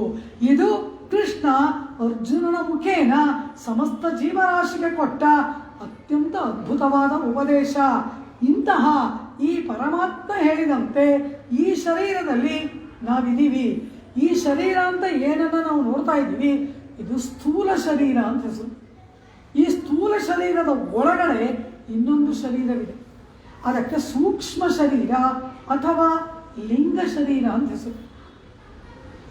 ಈ ಮೇಲೆ ಕಾಣಿಸ್ತಾ ಇದೆಯಲ್ಲ, ಇದು ಒಂದು ಹೊರಗೆ ತೊಟ್ಟ ಬಟ್ಟೆಯಂತೆ, ವಸ್ತ್ರದಂತೆ. ಇದರ ಒಳಗೆ ಸೂಕ್ಷ್ಮ ಶರೀರವಿದೆ, ಒಂದು ಚಿಕ್ಕದಾದಂತಹ, ಅದಕ್ಕೆ ಲಿಂಗ ಶರೀರ ಎಂಬುದಾಗಿ ಶಾಸ್ತ್ರಗಳ ಕರೆಯುತ್ತೆ. ಆ ಲಿಂಗ ಶರೀರ, ಆ ಸೂಕ್ಷ್ಮ ಶರೀರ ಇದೆಯಲ್ಲ, ಅದಕ್ಕೂ ಕೂಡ 11 ಇಂದ್ರಿಯಗಳು ಉಂಟು. ಏಕಾದಶ ಇಂದ್ರಿಯಗಳು, 5 ಕರ್ಮೇಂದ್ರಿಯಗಳು, 5 ಜ್ಞಾನೇಂದ್ರಿಯ, ಮನಸ್ಸು ಎಂಬುದು ಅಂತಃಕರಣ, ಅಂತರಿಂದ್ರಿಯ. ಕರಣ ಎಂದರೆ ಇಂದ್ರಿಯಗಳು, ಕಳೇಬರ ಎಂದರೆ ಶರೀರ. ಆ ಒಳಗಿರ್ತಕ್ಕಂತಹ ಆ ಲಿಂಗ ಶರೀರಕ್ಕೂ 11 ಇಂದ್ರಿಯಗಳು ಉಂಟು. ಇದಕ್ಕೇನೆ 5 ಕರ್ಮೇಂದ್ರಿಯ, ಪಾಣಿ, ಪಾದ, ಉಪಸ್ಥ, ವಾಕ್ ಎಂಬುದಾಗಿ 5 ಕರ್ಮೇಂದ್ರಿಯಗಳು. ಹಾಗೆ ಈ 5 ಚಕ್ಷುಸ್, ಘ್ರಾಣ, ಅನಂತರ ಜಿಹ್ವಾ, ಕರ್ಣ, ತ್ವಕ್ ಎಂಬುದಾಗಿ 5 ಜ್ಞಾನೇಂದ್ರಿಯಗಳು, 5 ಕರ್ಮೇಂದ್ರಿಯಗಳು, ಮನಸ್ಸು ಒಂದು ಅಂತರಿಂದ್ರಿಯ, 11 ಇಂದ್ರಿಯಗಳು, ಈ ರೀತಿ 11 ಇಂದ್ರಿಯಗಳು ಈ ಸ್ಥೂಲ ಶರೀರಕ್ಕಿರುವಂತೆ ಒಳಗಿರುವ ಸೂಕ್ಷ್ಮ ಶರೀರಕ್ಕೂ ಇದೆ. ಮರಣ ಏರ್ಪಟ್ಟಾಗ ಈ ಸ್ಥೂಲ ಶರೀರ ಹೋಗ್ಬಿಡುತ್ತೆ, ಸೂಕ್ಷ್ಮ ಶರೀರ ಹಾಗೇ ಇರುತ್ತೆ. ಅದು ಕೂಡ ಪಂಚಭೂತಗಳಿಂದ ಆದದ್ದು. ಪೃಥಿವ್ಯಪ್ತೇಜೋ ವಾಯುರಾಕಾಶ ಎಂಬ ಪಂಚಭೂತಗಳಿಂದ ಆದದ್ದು ಆ ಲಿಂಗ ಶರೀರವೂ ಕೂಡ. ಈ ಸ್ಥೂಲವಾದ ಶರೀರ ಹೋಗಿಬಿಡುವುದೇ ಮರಣ. ಆದರೆ ಆತ್ಮದ ಜೊತೆಯಲ್ಲಿ ಸೂಕ್ಷ್ಮ ಶರೀರ ಹಾಗೇ ಇರುತ್ತೆ. ಈ ಆತ್ಮ ಪುನರ್ಜನ್ಮ ಇದ್ದರೆ ಆ ಸೂಕ್ಷ್ಮ ಶರೀರದಿಂದ ಮುಂದೆ ಇನ್ಯಾವ ಶರೀರ ಬರುತ್ತೋ ಅದರೊಳಗಡೆ ಪ್ರವೇಶ ಮಾಡುತ್ತೆ. ಇನ್ಯಾವುದೋ ಜನ್ಮ, ಇಲ್ಲಿಂದ ಈ ಆತ್ಮ ಈ ಶರೀರದಿಂದ ಬಿಟ್ಟು ಹೊರಟೋಯ್ತು, ಆಗ ಇನ್ನೊಂದು ಶರೀರ ಜನ್ಮ ಇದ್ರೆ ಆ ಶರೀರಕ್ಕೆ ಇದು ಹೋಗತ್ತೆ. ಭಾಗವತದಲ್ಲಿ ಹೇಳ್ತಾರೆ, ಆ ಶರೀರದಲ್ಲಿ ಒಂದು ಕಾಲಿಟ್ಟೆ ಈ ಶರೀರವನ್ನ ಆತ್ಮ ಬಿಡ್ತಾನೆ. ಹೊಸ ಮನೆ ನೋಡ್ಕೊಂಡ ಮೇಲೆ ತಾನೆ ಹಳೆ ಮನೆ ಖಾಲಿ ಮಾಡ್ತೀವಿ. ಹೊಸ ಮನೆ ಇಲ್ಲದೆ ಹಳೆ ಮನೆ ಖಾಲಿ ಮಾಡ್ತೀವ? ಆ ರೀತಿ ಪುನರ್ಜನ್ಮ ಎಂಬುದು ಇರುವುದಾದರೆ ಈ ಶರೀರದಿಂದ ಆತ್ಮ ಅಲ್ಲೊಂದು ಕಾಲನ್ನು ಇಟ್ಟೆ ಈ ಶರೀರವನ್ನು ತೊರೆಯುತ್ತಾನೆ. ಈ ರೀತಿ ಪುನರ್ಜನ್ಮ ಇರುವಾಗಲೂ ಒಂದು ಶರೀರದಿಂದ ಮತ್ತೊಂದು ಶರೀರಕ್ಕೆ ಆತ್ಮ ಪ್ರಯಾಣವನ್ನು ಮಾಡುವುದೇ ಈ ಲಿಂಗ ಶರೀರ ಸೂಕ್ಷ್ಮ ಶರೀರದಿಂದ. ಆದರೆ ಹಾಗೆ ಪುನರ್ಜನ್ಮ ಇಲ್ಲ. ಈ ಆತ್ಮನಿಗೆ ಪರಮಾತ್ಮನ ಕೃಪೆಯಿಂದ ಕರ್ಮಗಳು ಇಲ್ಲವಾಗಿ ಇವನಿಗೆ ಮುಕ್ತಿ ಎಂಬುದಾಗಿ ಪರಮಾತ್ಮ ಮೋಕ್ಷವನ್ನು ಕೊಡುವುದಾದರೆ ಇವನು ಹೇಗೆ ಹೋಗ್ತಾನೆ? ಹೀಗೆ ಈ ಭೂಮಂಡಲದಲ್ಲೇ ಮತ್ತೊಂದು ಶರೀರ ಸಿಗಬಹುದು, ಅಥವಾ ಇವನು ಸ್ವರ್ಗಲೋಕಕ್ಕೆ ಹೋಗಿ ಸ್ವಲ್ಪ ಕಾಲ ಅಲ್ಲಿದ್ದು ಮತ್ತೆ ತಿರುಗಿ ಬರಬಹುದು. ಒಟ್ಟಿನಲ್ಲಿ ಹಿಂತಿರುಗಿ ಬರತಕ್ಕಂತಹವನಿಗೆ ಆ ಲಿಂಗ ಶರೀರ ಸೂಕ್ಷ್ಮ ಶರೀರ ಹಾಗೆ ಇರುತ್ತೆ. ಆದರೆ ಮೋಕ್ಷಕ್ಕೆ ಹೋಗುವವನಿಗೆ ಏನಾಗತ್ತೆ ಅದನ್ನ ಕೌಶೀತಕಿ ಉಪನಿಷತ್ತು, ಛಾಂದೋಗ್ಯ ಉಪನಿಷತ್ತುಗಳು ವರ್ಣನೆ ಮಾಡುತ್ತೆ. ಈ ಶರೀರದಲ್ಲಿ ಆತ್ಮ ಎಲ್ಲಿದ್ದಾನೆ ಅಂತ ಕೇಳಿದ್ರು.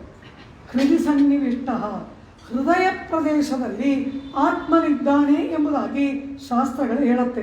ಅದಕ್ಕೆ ತಾನೇ ಯಾರಾದರೂ ಕೇಳಿದ್ರೆ ನಾನು ಅನ್ನುವಾಗ ನಾವು ತಲೆ ಮುಟ್ಕೊಳ್ಳಲ್ಲ, ಕಾಲು ಮುಟ್ಕೊಳ್ಳಲ್ಲ, ನಾನು ಅಂತ ಹೀಗೆ ತೋರಿಸ್ತೀವಿ. ನಾನು ಅನ್ನೋ ಶಬ್ದದಿಂದ ಹೇಳಲ್ಪಡೋನು ಯಾರು? ಆತ್ಮ. ನಾನು ಎಂಬ ಶಬ್ದದಿಂದ ಗುರುತಿಸಲ್ಪಡುವುದು ಈ ಶರೀರ ಅಲ್ಲ. ನಾನು ಎಂಬ ಶಬ್ದದಿಂದ ಸಂಬೋಧಿಸಲ್ಪಡುವುದು ಒಳಗಿರುವಂತಹ ಆತ್ಮ. ಕಾರಣ ಈ ಆತ್ಮ ಈ ಶರೀರದಿಂದ ಹೋಗ್ಬಿಟ್ರೆ ನಾನು ಇಲ್ಲ ನೀನು ಇಲ್ಲ, ಮಾತೇ ಇಲ್ಲ. ನಾನು ಎಂಬ ಶಬ್ದಕ್ಕೆ ವಾಚ್ಯನಾದವನು ಆತ್ಮ. ಆ ಆತ್ಮ ಹೃದಯ ಪ್ರದೇಶದಲ್ಲಿ ಇದ್ದಾನೆ.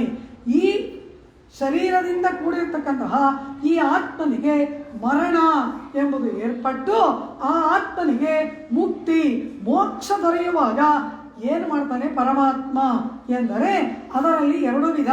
ಕರ್ಮಜ್ಞಾನ ಭಕ್ತಿ ಯೋಗಾದಿಗಳನ್ನು ಅನುಷ್ಠಾನ ಮಾಡಿದವರಿಗೆ ಮೋಕ್ಷಕ್ಕೆ ಹೋಗೋ ಪ್ರಕಾರ ಬೇರೆ. ಪರಮಾತ್ಮನ ಚರಣಾರವಿಂದಗಳಲ್ಲಿ ಶರಣಾಗತಿಯನ್ನು ಮಾಡಿ ಮೋಕ್ಷಕ್ಕೆ ಹೋಗುವವರು ಯಾವ ರೀತಿ ಹೋಗ್ತಾರೆ ಅದರಲ್ಲಿ 2 ಉಂಟು.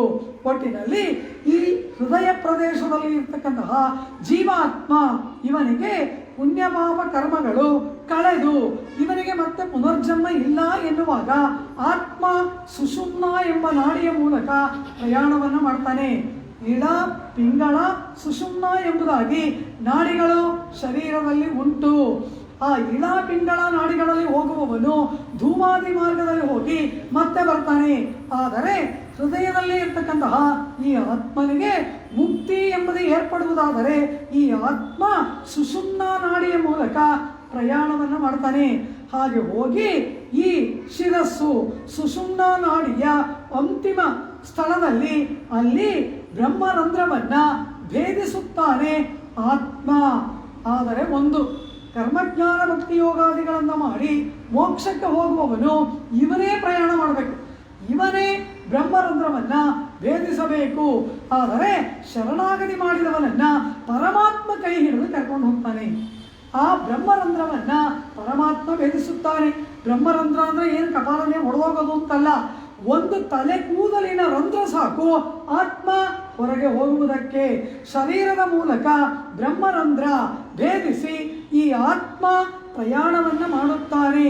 ಹಾಗೆ ಪ್ರಯಾಣ ಮಾಡತಕ್ಕಂತಹ ಆತ್ಮನನ್ನ, ಶರಣಾಗತಿ ಮಾಡಿದ ಆ ಆತ್ಮನನ್ನ ಪರಮಾತ್ಮ ಒಳಿತುಣಯಾಂ ಕಾಳಮೇಘತ್ತಿರುವರುವನ್ ಎಂಬುದಾಗಿ ಕೊಂಡಾಡ್ತಾರೆ ಸ್ವಾಮಿ ನಮ್ಮಾಳ್ವಾರ್.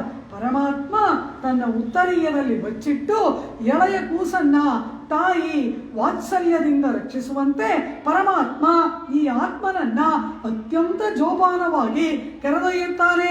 ಬ್ರಹ್ಮರಂಧ್ರವನ್ನ ಭೇದಿಸಿ, ಹಾಗೆ ಭೇದಿಸಿ ಹೋಗತಕ್ಕಂತಹ ಜೀವಾತ್ಮ ಎಲ್ಲ ಲೋಕಗಳಲ್ಲಿ ಮೇಲಿನ 7 ಲೋಕಗಳು ಭೂಹು ಭುವಃ ಸುವಃ ಜನಃ ತಪಃ ಮಹಃ ಸತ್ಯಂ ಎಂಬತಕ್ಕಂತಹ 7 ಲೋಕಗಳಲ್ಲಿ ಆತ್ಮ ಪ್ರಯಾಣವನ್ನು ಮಾಡ್ತಾನೆ.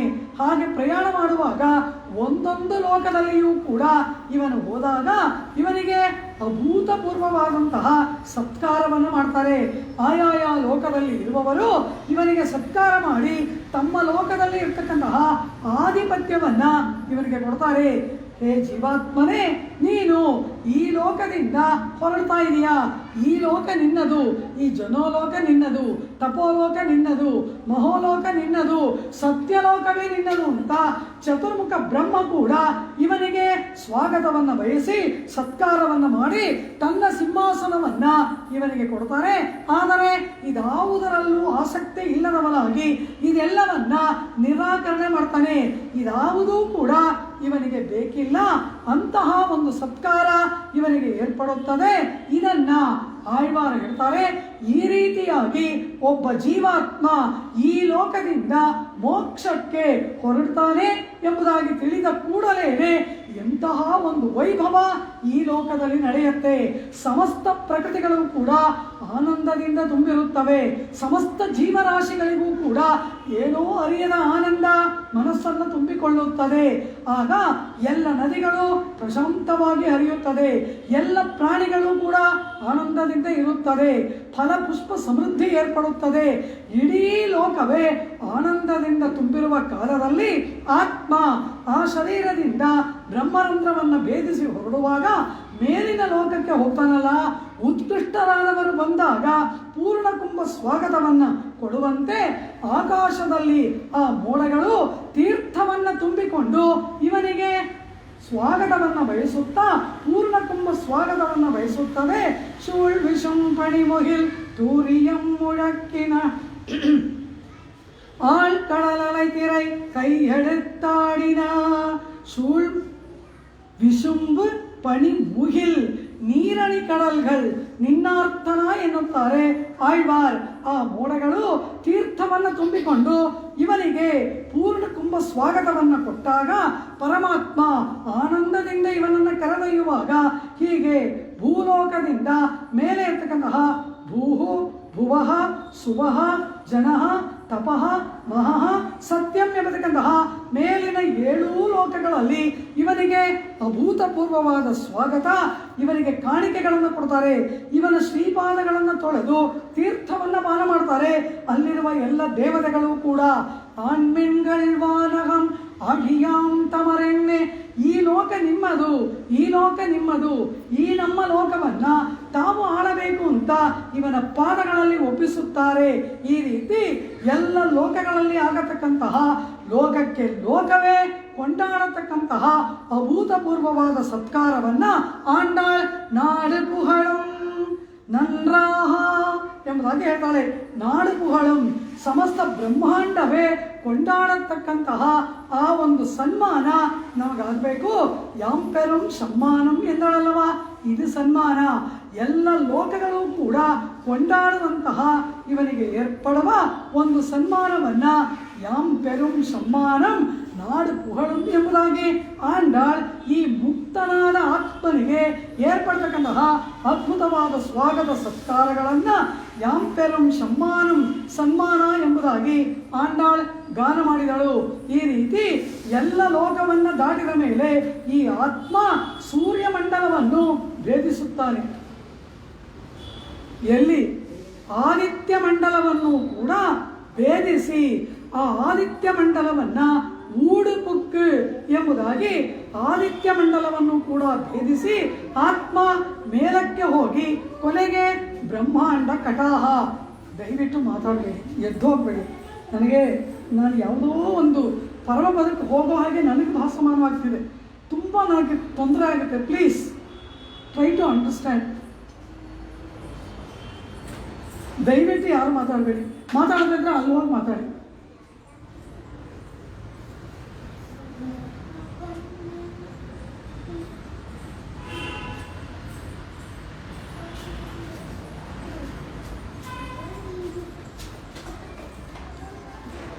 ಈ ರೀತಿ ಆ ಪರಮಾತ್ಮ ಎಲ್ಲ ಕಡೆಗಳಿಂದ ಈ ಆತ್ಮನಿಗೆ ಸತ್ಕಾರ ಏರ್ಪಡುವಂತೆ ಮಾಡ್ತಾನೆ. ಆ ರೀತಿ ಆತ್ಮನನ್ನು ಕರೆದೊಯ್ಯುವಾಗ ಆದಿತ್ಯ ಮಂಡಲವನ್ನು ಕೂಡ ಭೇದಿಸಿ ಆ ಪರಮಾತ್ಮ ಆತ್ಮನನ್ನು ಕರೆದೊಯ್ದಾಗ ಬ್ರಹ್ಮಾಂಡ ಕಟಾಹ. ಈ ಇಡೀ ಬ್ರಹ್ಮಾಂಡ ಯಾವ ರೀತಿ ಇದೆ ಅಂತ ಹೇಳಿದ್ರೆ, ಒಂದು ಬೇಲದ ಹಣ್ಣಿನಂತೆ ಇರುವುದು ಇಡೀ ಬ್ರಹ್ಮಾಂಡ.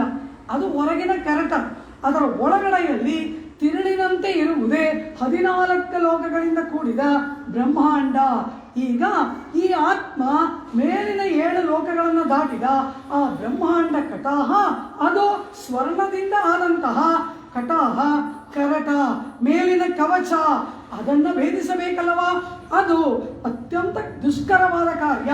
ಆದರೆ ಪರಮಾತ್ಮನಲ್ಲಿ ಶರಣಾಗತಿ ಮಾಡಿದಂತಹ ಈ ಆತ್ಮನಿಗಾಗಿ ಪರಮಾತ್ಮನೇ ಆ ಬ್ರಹ್ಮಾಂಡ ಕಟಾಹವನ್ನು ಭೇದಿಸಿ ತಾನೇ ಇವನನ್ನು ಕರೆದೊಯ್ತಾನೆ. ಕರ್ಮಜ್ಞಾನ ಭಕ್ತಿ ಇತ್ಯಾದಿ ಬೇರೆ ಸಾಧನಗಳನ್ನು ಆಶ್ರಯ ಮಾಡಿದವನು ಅವನೇ ಅದನ್ನು ಭೇದಿಸಿಕೊಳ್ಳಬೇಕು. ಆದರೆ ಶರಣಾಗತನಾದವನಿಗೆ, ಪ್ರಪನ್ನನಾದವನಿಗಾಗಿ ಪರಮಾತ್ಮ ಬ್ರಹ್ಮಾಂಡ ಕಟಾಹವನ್ನು ಅವನೇ ಭೇದಿಸಿ ಈ ಬ್ರಹ್ಮಾಂಡದಿಂದ ಹೊರಗೆ ಕರೆದುಕೊಂಡು ಹೊರಟೋಗ್ಬಿಡ್ತಾನೆ ಈ ಮುಕ್ತಾತ್ಮನನ್ನ, ಮುಕ್ತಿ ಹೊಂದಿದ ಆತ್ಮನನ್ನ. ಅನಂತರ ಆ ಬ್ರಹ್ಮಾಂಡದ ಕಟಾಹದ ಆಚೆಯಲ್ಲಿ ವಿರಜ ಎಂಬತಕ್ಕಂತಹ ಒಂದು ಅದ್ಭುತವಾದ ನದಿ.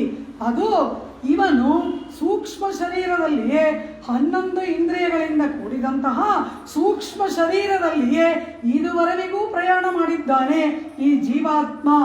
ಅಲ್ಲಿ ಆ ಬ್ರಹ್ಮಾಂಡ ಕಟಾಹವನ್ನು ದಾಟಿದ ನಂತರ ಅಲ್ಲಿ ಇರ್ತಕ್ಕಂತಹ ಆ ವಿರಜಾ ನದಿಯಲ್ಲಿ ಈ ಆತ್ಮ ಅದರೊಳಗೆ ಪ್ರವೇಶವನ್ನು ಮಾಡುತ್ತಾನೆ.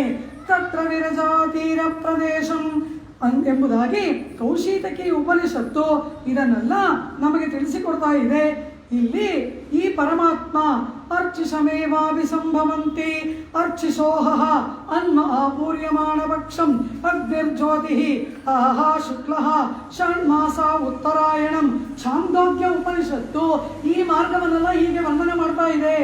ಇಲ್ಲಿ ಸಂವತ್ಸರಾಭಿಮಾನಿ ದೇವತೆ ಅರ್ಚಿಸ್ಸು, ಜ್ಯೋತಿ, ಅನಂತರ ಅಲ್ಲಿ ಉತ್ತರಾಯಣದ ದೇವತೆ, ಈ ಎಲ್ಲ ಮಾರ್ಗವನ್ನು ನೋಡುತ್ತಾ ಈ ಆತ್ಮ ಹೀಗೆ ಪ್ರವೇಶವನ್ನು ಮಾಡ್ತಾನೆ. ಪ್ರವೇಶ ಸಹಸ್ರಾಂಶಂ, ಅನೇಕ ಕಿರಣಗಳಿಂದ ಕೂಡಿದಂತಹ ಸೂರ್ಯಮಂಡಲವನ್ನು ಪ್ರವೇಶ ಮಾಡಿ ಗ್ರಹ ನಕ್ಷತ್ರ ತಾರಕಗಳಿಗೆ ನಿರ್ವಾಹಕನಾಗಿ ಬ್ರಹ್ಮಾಂಡ ಕಟಾಹವನ್ನು ಭೇದಿಸಿ ತತಸ್ತು ವಿರಜಾ ತೀರ ಪ್ರದೇಶಂ ಎಂಬುದಾಗಿ ಆ ವಿರಜಾ ನದಿಯ ತೀರಕ್ಕೆ ಈ ಆತ್ಮ ಬರ್ತಾನೆ. ಅಲ್ಲಿ ಆಗಚ್ಚತಿ ವಿರಜಾ ನದಿ. ಕೌಶೀತಕಿ ಉಪನಿಷತ್ತು ಹೇಳುತ್ತೆ, ಆ ವಿರಜಾ ನದಿಗೆ ಬಂದು ತತ್ತೋಯ ಸ್ಪರ್ಶ ಮಾತ್ರೇಣ, ಆ ವಿರಜಾ ತೀರ್ಥದ ಸ್ಪರ್ಶ ಆದ ಕೂಡಲೇ ಅದ್ಭುತವಾದ ಒಂದು ವಿಷಯ ನಡೆಯುತ್ತದೆ. ಅದೇನೆಂದರೆ ಈ 11 ಇಂದ್ರಿಯಗಳಿಂದ ಕೂಡಿದಂತಹ ಸೂಕ್ಷ್ಮ ಶರೀರ ಇತ್ತಲ್ಲ, ಅದು ಕೂಡ ಪಂಚಭೂತಗಳಿಂದ ಆದ ಪ್ರಾಕೃತ ಶರೀರ. ಆ ವಿರಜಾ ನದಿಯ ತೀರ್ಥ ಸ್ಪರ್ಶವಾದ ಕೂಡಲೇ ಆ ಸೂಕ್ಷ್ಮ ಶರೀರವು ಬಿಟ್ಟು ಹೋಗುತ್ತೆ. ಸೂಕ್ಷ್ಮ ಒಟ್ಟು ನೀರಿಲೆ ಕಳ್ವಿ ತತ್ತೋಯ ಸ್ಪರ್ಶ ಮಾತ್ರೇಣ. ಆ ವಿರಜಾ ತೀರ್ಥದ ಸ್ಪರ್ಶ ಇವನಿಗಾದ ಕೂಡಲೇ ಆ ಪಂಚಭೌತಿಕವಾದ ಲಿಂಗ ಶರೀರ, ಸೂಕ್ಷ್ಮ ಶರೀರ ಇತ್ತಲ್ಲ, ಅದೂ ಹೊರಟೋಯ್ತು. ಈಗ ಇವನು ಪೂರ್ಣವಾಗಿ ಪ್ರಕೃತಿಯಿಂದ ಮುಕ್ತ. ಈ ಪಂಚಭೌತಿಕವಾದ ಪ್ರಕೃತಿಯ ಸಂಬಂಧದಿಂದ ಇವನು ಬಿಡುಗಡೆಯನ್ನು ಪಡೆದ. ಇನ್ನು ಇವನಿಗೆ ಪಂಚಭೂತಗಳ ಪ್ರಾಕೃತಿಕವಾದ ಯಾವ ಸಂಬಂಧವೂ ಕೂಡ ಇವನಿಗೆ ಇಲ್ಲ. ಆ ಕೂಡಲೇ ಏನಾಯಿತು ಅಂತ ಕೇಳಿದ್ರೆ, ಅಮಾನವ ಎಂಬುದಾಗಿ ಒಬ್ಬ ಅಮಾನವ ಆ ವಿರಜಾತೀರದಲ್ಲಿ ಬಂದು ಇವನನ್ನು ಸ್ಪರ್ಶ ಮಾಡಿದ ಕೂಡಲೇ ಇವನಿಗೆ ಪರಮಾತ್ಮನಂತೆ ಶಂಖಚಕ್ರಗಳು ಏರ್ಪಟ್ಟು ನೀಲಮೇಘ ಶ್ಯಾಮಲನಾಗಿ ಅತಿ ಸುಂದರವಾದಂತಹ ಶುದ್ಧ ಸತ್ವಮಯವಾದ ಶರೀರ ಬರುತ್ತೆ. ಇಲ್ಲಿ ಇರುವುದು ರಜಸ್ಸು ತಮಸ್ಸಿನಿಂದ ಮಿಶ್ರಿತವಾದ ಸತ್ವ ಶರೀರ. ಆದರೆ ಆ ವಿರಜಾ ತೀರ್ಥದಲ್ಲಿ ಈ ಆತ್ಮ ಪ್ರವೇಶವನ್ನು ಮಾಡಿ ಲಿಂಗ ಶರೀರ ಕಳೆದು ಹೋದ ಕೂಡಲೇ ಈ ಆತ್ಮನಿಗೆ ಅತ್ಯಂತ ಶುದ್ಧವಾದಂತಹ ಶುದ್ಧ ಸತ್ವಮಯವಾದಂತಹ ಶರೀರ ಶಂಖಚಕ್ರ ಚತುರ್ಭುಜಯುಕ್ತನಾಗಿ ಶಂಖಚಕ್ರ ಗದಾಧರನಾಗಿ ವಿರಜಾ ತೀರದಲ್ಲಿರ್ತಕ್ಕಂತಹ ಅಮಾನವ ಕರಸ್ಪರ್ಶದಿಂದ ಶುದ್ಧ ಸತ್ವಮಯವಾದ ಒಂದು ಶರೀರವನ್ನ ಇವನು ಪಡೆದುಕೊಳ್ತಾನೆ. ಆ ಕೂಡಲೇ ಆ ವಿರಜಾ ನದಿಯ ತೀರಕ್ಕೆ ತಂ 500 ಅಪ್ಸರಸಾಂ ಪ್ರತಿಧಾವಂತಿ. ಅಲ್ಲಿಗೆ 500 ಅಪ್ಸರಗಳು ವಿಧ ವಿಧವಾದಂತಹ ಪರಿಕರಗಳನ್ನು ತೆಗೆದುಕೊಂಡು ವಿರಜಾ ತೀರಕ್ಕೆ ಬರ್ತಾರೆ. ತತ್ರಾಗತ್ಯ ಜೊತೆ ದೇವಾಹ ಸಾಧ್ಯಾಶ್ಚ ವಿಮಲಾಶಯಾಹ. ಒಳ್ಳೆಯ ಶುದ್ಧ ಸತ್ವಮಯವಾಗಿರ್ತಕ್ಕಂತಹ ಅದ್ಭುತವಾದ ನಿರ್ಮಲವಾದ ಮನಸ್ಸನ್ನು ಉಳ್ಳವರು ಅವರೆಲ್ಲರೂ ಕೂಡ ಸಹ ಗಚ್ಚತಿ ವಿರಜಾ ತೀರಂ ಅಲ್ಲಿಗೆ ಬರ್ತಾರೆ. 500 ಅಪ್ಸರಸಾಂ ಪ್ರತಿಧಾವಂತಿ. ಕೌಶಿಕಿ ಉಪನಿಷತ್ತು ಹೇಳುತ್ತೆ 500 ಅಪ್ಸರ ಸ್ತ್ರೀಯರು ಈ ಇಂದ್ರನಾಡುವ ಲೋಕದಲ್ಲಿರುವ ಅಪ್ಸರಸ್ಸುಗಳಲ್ಲ, ಇವರೆಲ್ಲ ಮುಕ್ತ ಲೋಕದಲ್ಲಿ ಇರುವ ಮೋಕ್ಷ ಲೋಕದಲ್ಲಿರುವ 500 ಅಪ್ಸರ ಸ್ತ್ರೀಯರು ಅಲ್ಲಿ ಬರ್ತಾರೆ. ಶತಂ ಮಾಲಾಹಸ್ತಾಹ. ಅದರಲ್ಲಿ ಕೆಲವರು ಉತ್ಕೃಷ್ಟವಾದ ಮಾಲೆಗಳು, ಕೆಲವರು ಚಂದನಗಳು, ಕೆಲವರು ಆವರಣಗಳು. ಶತಂ ವಾಸೋಹಸ್ತಾಹ. ಕೆಲವರು ಉತ್ಕೃಷ್ಟವಾಗಿರ್ತಕ್ಕಂತಹ ವಸ್ತ್ರಗಳನ್ನು 500 ಜನ ವಸ್ತ್ರವನ್ನು ಹಿಡಿದವರು 500 ಮಂದಿ, ಚಂದನಗಳನ್ನು ಹಿಡಿದವರು 500 ಮಂದಿ, ಆಭರಣಗಳನ್ನು ಹಿಡಿದವರು 500 ಮಂದಿ.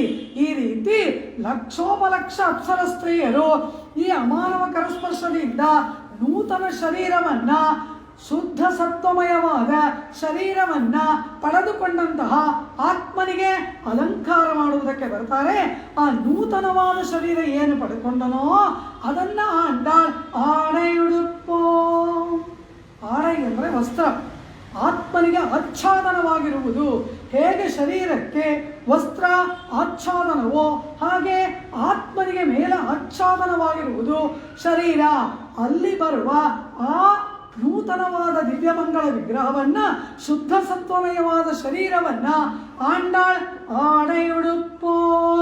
ಅಂತಹ ಒಂದು ಶುದ್ಧ ಸತ್ವಮಯವಾದ ಶರೀರವನ್ನ ಪ್ರಾಕೃತವಲ್ಲದ ಅಪ್ರಾಕೃತವಾದ ಶುದ್ಧ ಸತ್ವಮಯವಾದ ಶರೀರವನ್ನ ನೀನು ನಮಗೆ ನೀಡಬೇಕು ಆಡೆಯುಡುಪ್ಪೋ ಎಂಬುದಾಗಿ ವಿರಜಾ ನದಿಯಲ್ಲಿ ಪ್ರಕೃತಿ ಸಂಬಂಧವನ್ನ ಕಳೆದುಕೊಂಡ ಮೋಕ್ಷಕ್ಕೆ ಹೋಗುವ ಆತ್ಮನಿಗೆ ಪರಮಾತ್ಮ ಕೊಡ್ತಕ್ಕಂತಹ ಅಪ್ರಾಕೃತವಾದ ದಿವ್ಯಮಂಗಳ ವಿಗ್ರಹ ಶರೀರವನ್ನ ಆಡೆಯುಡುಪ್ಪೋ.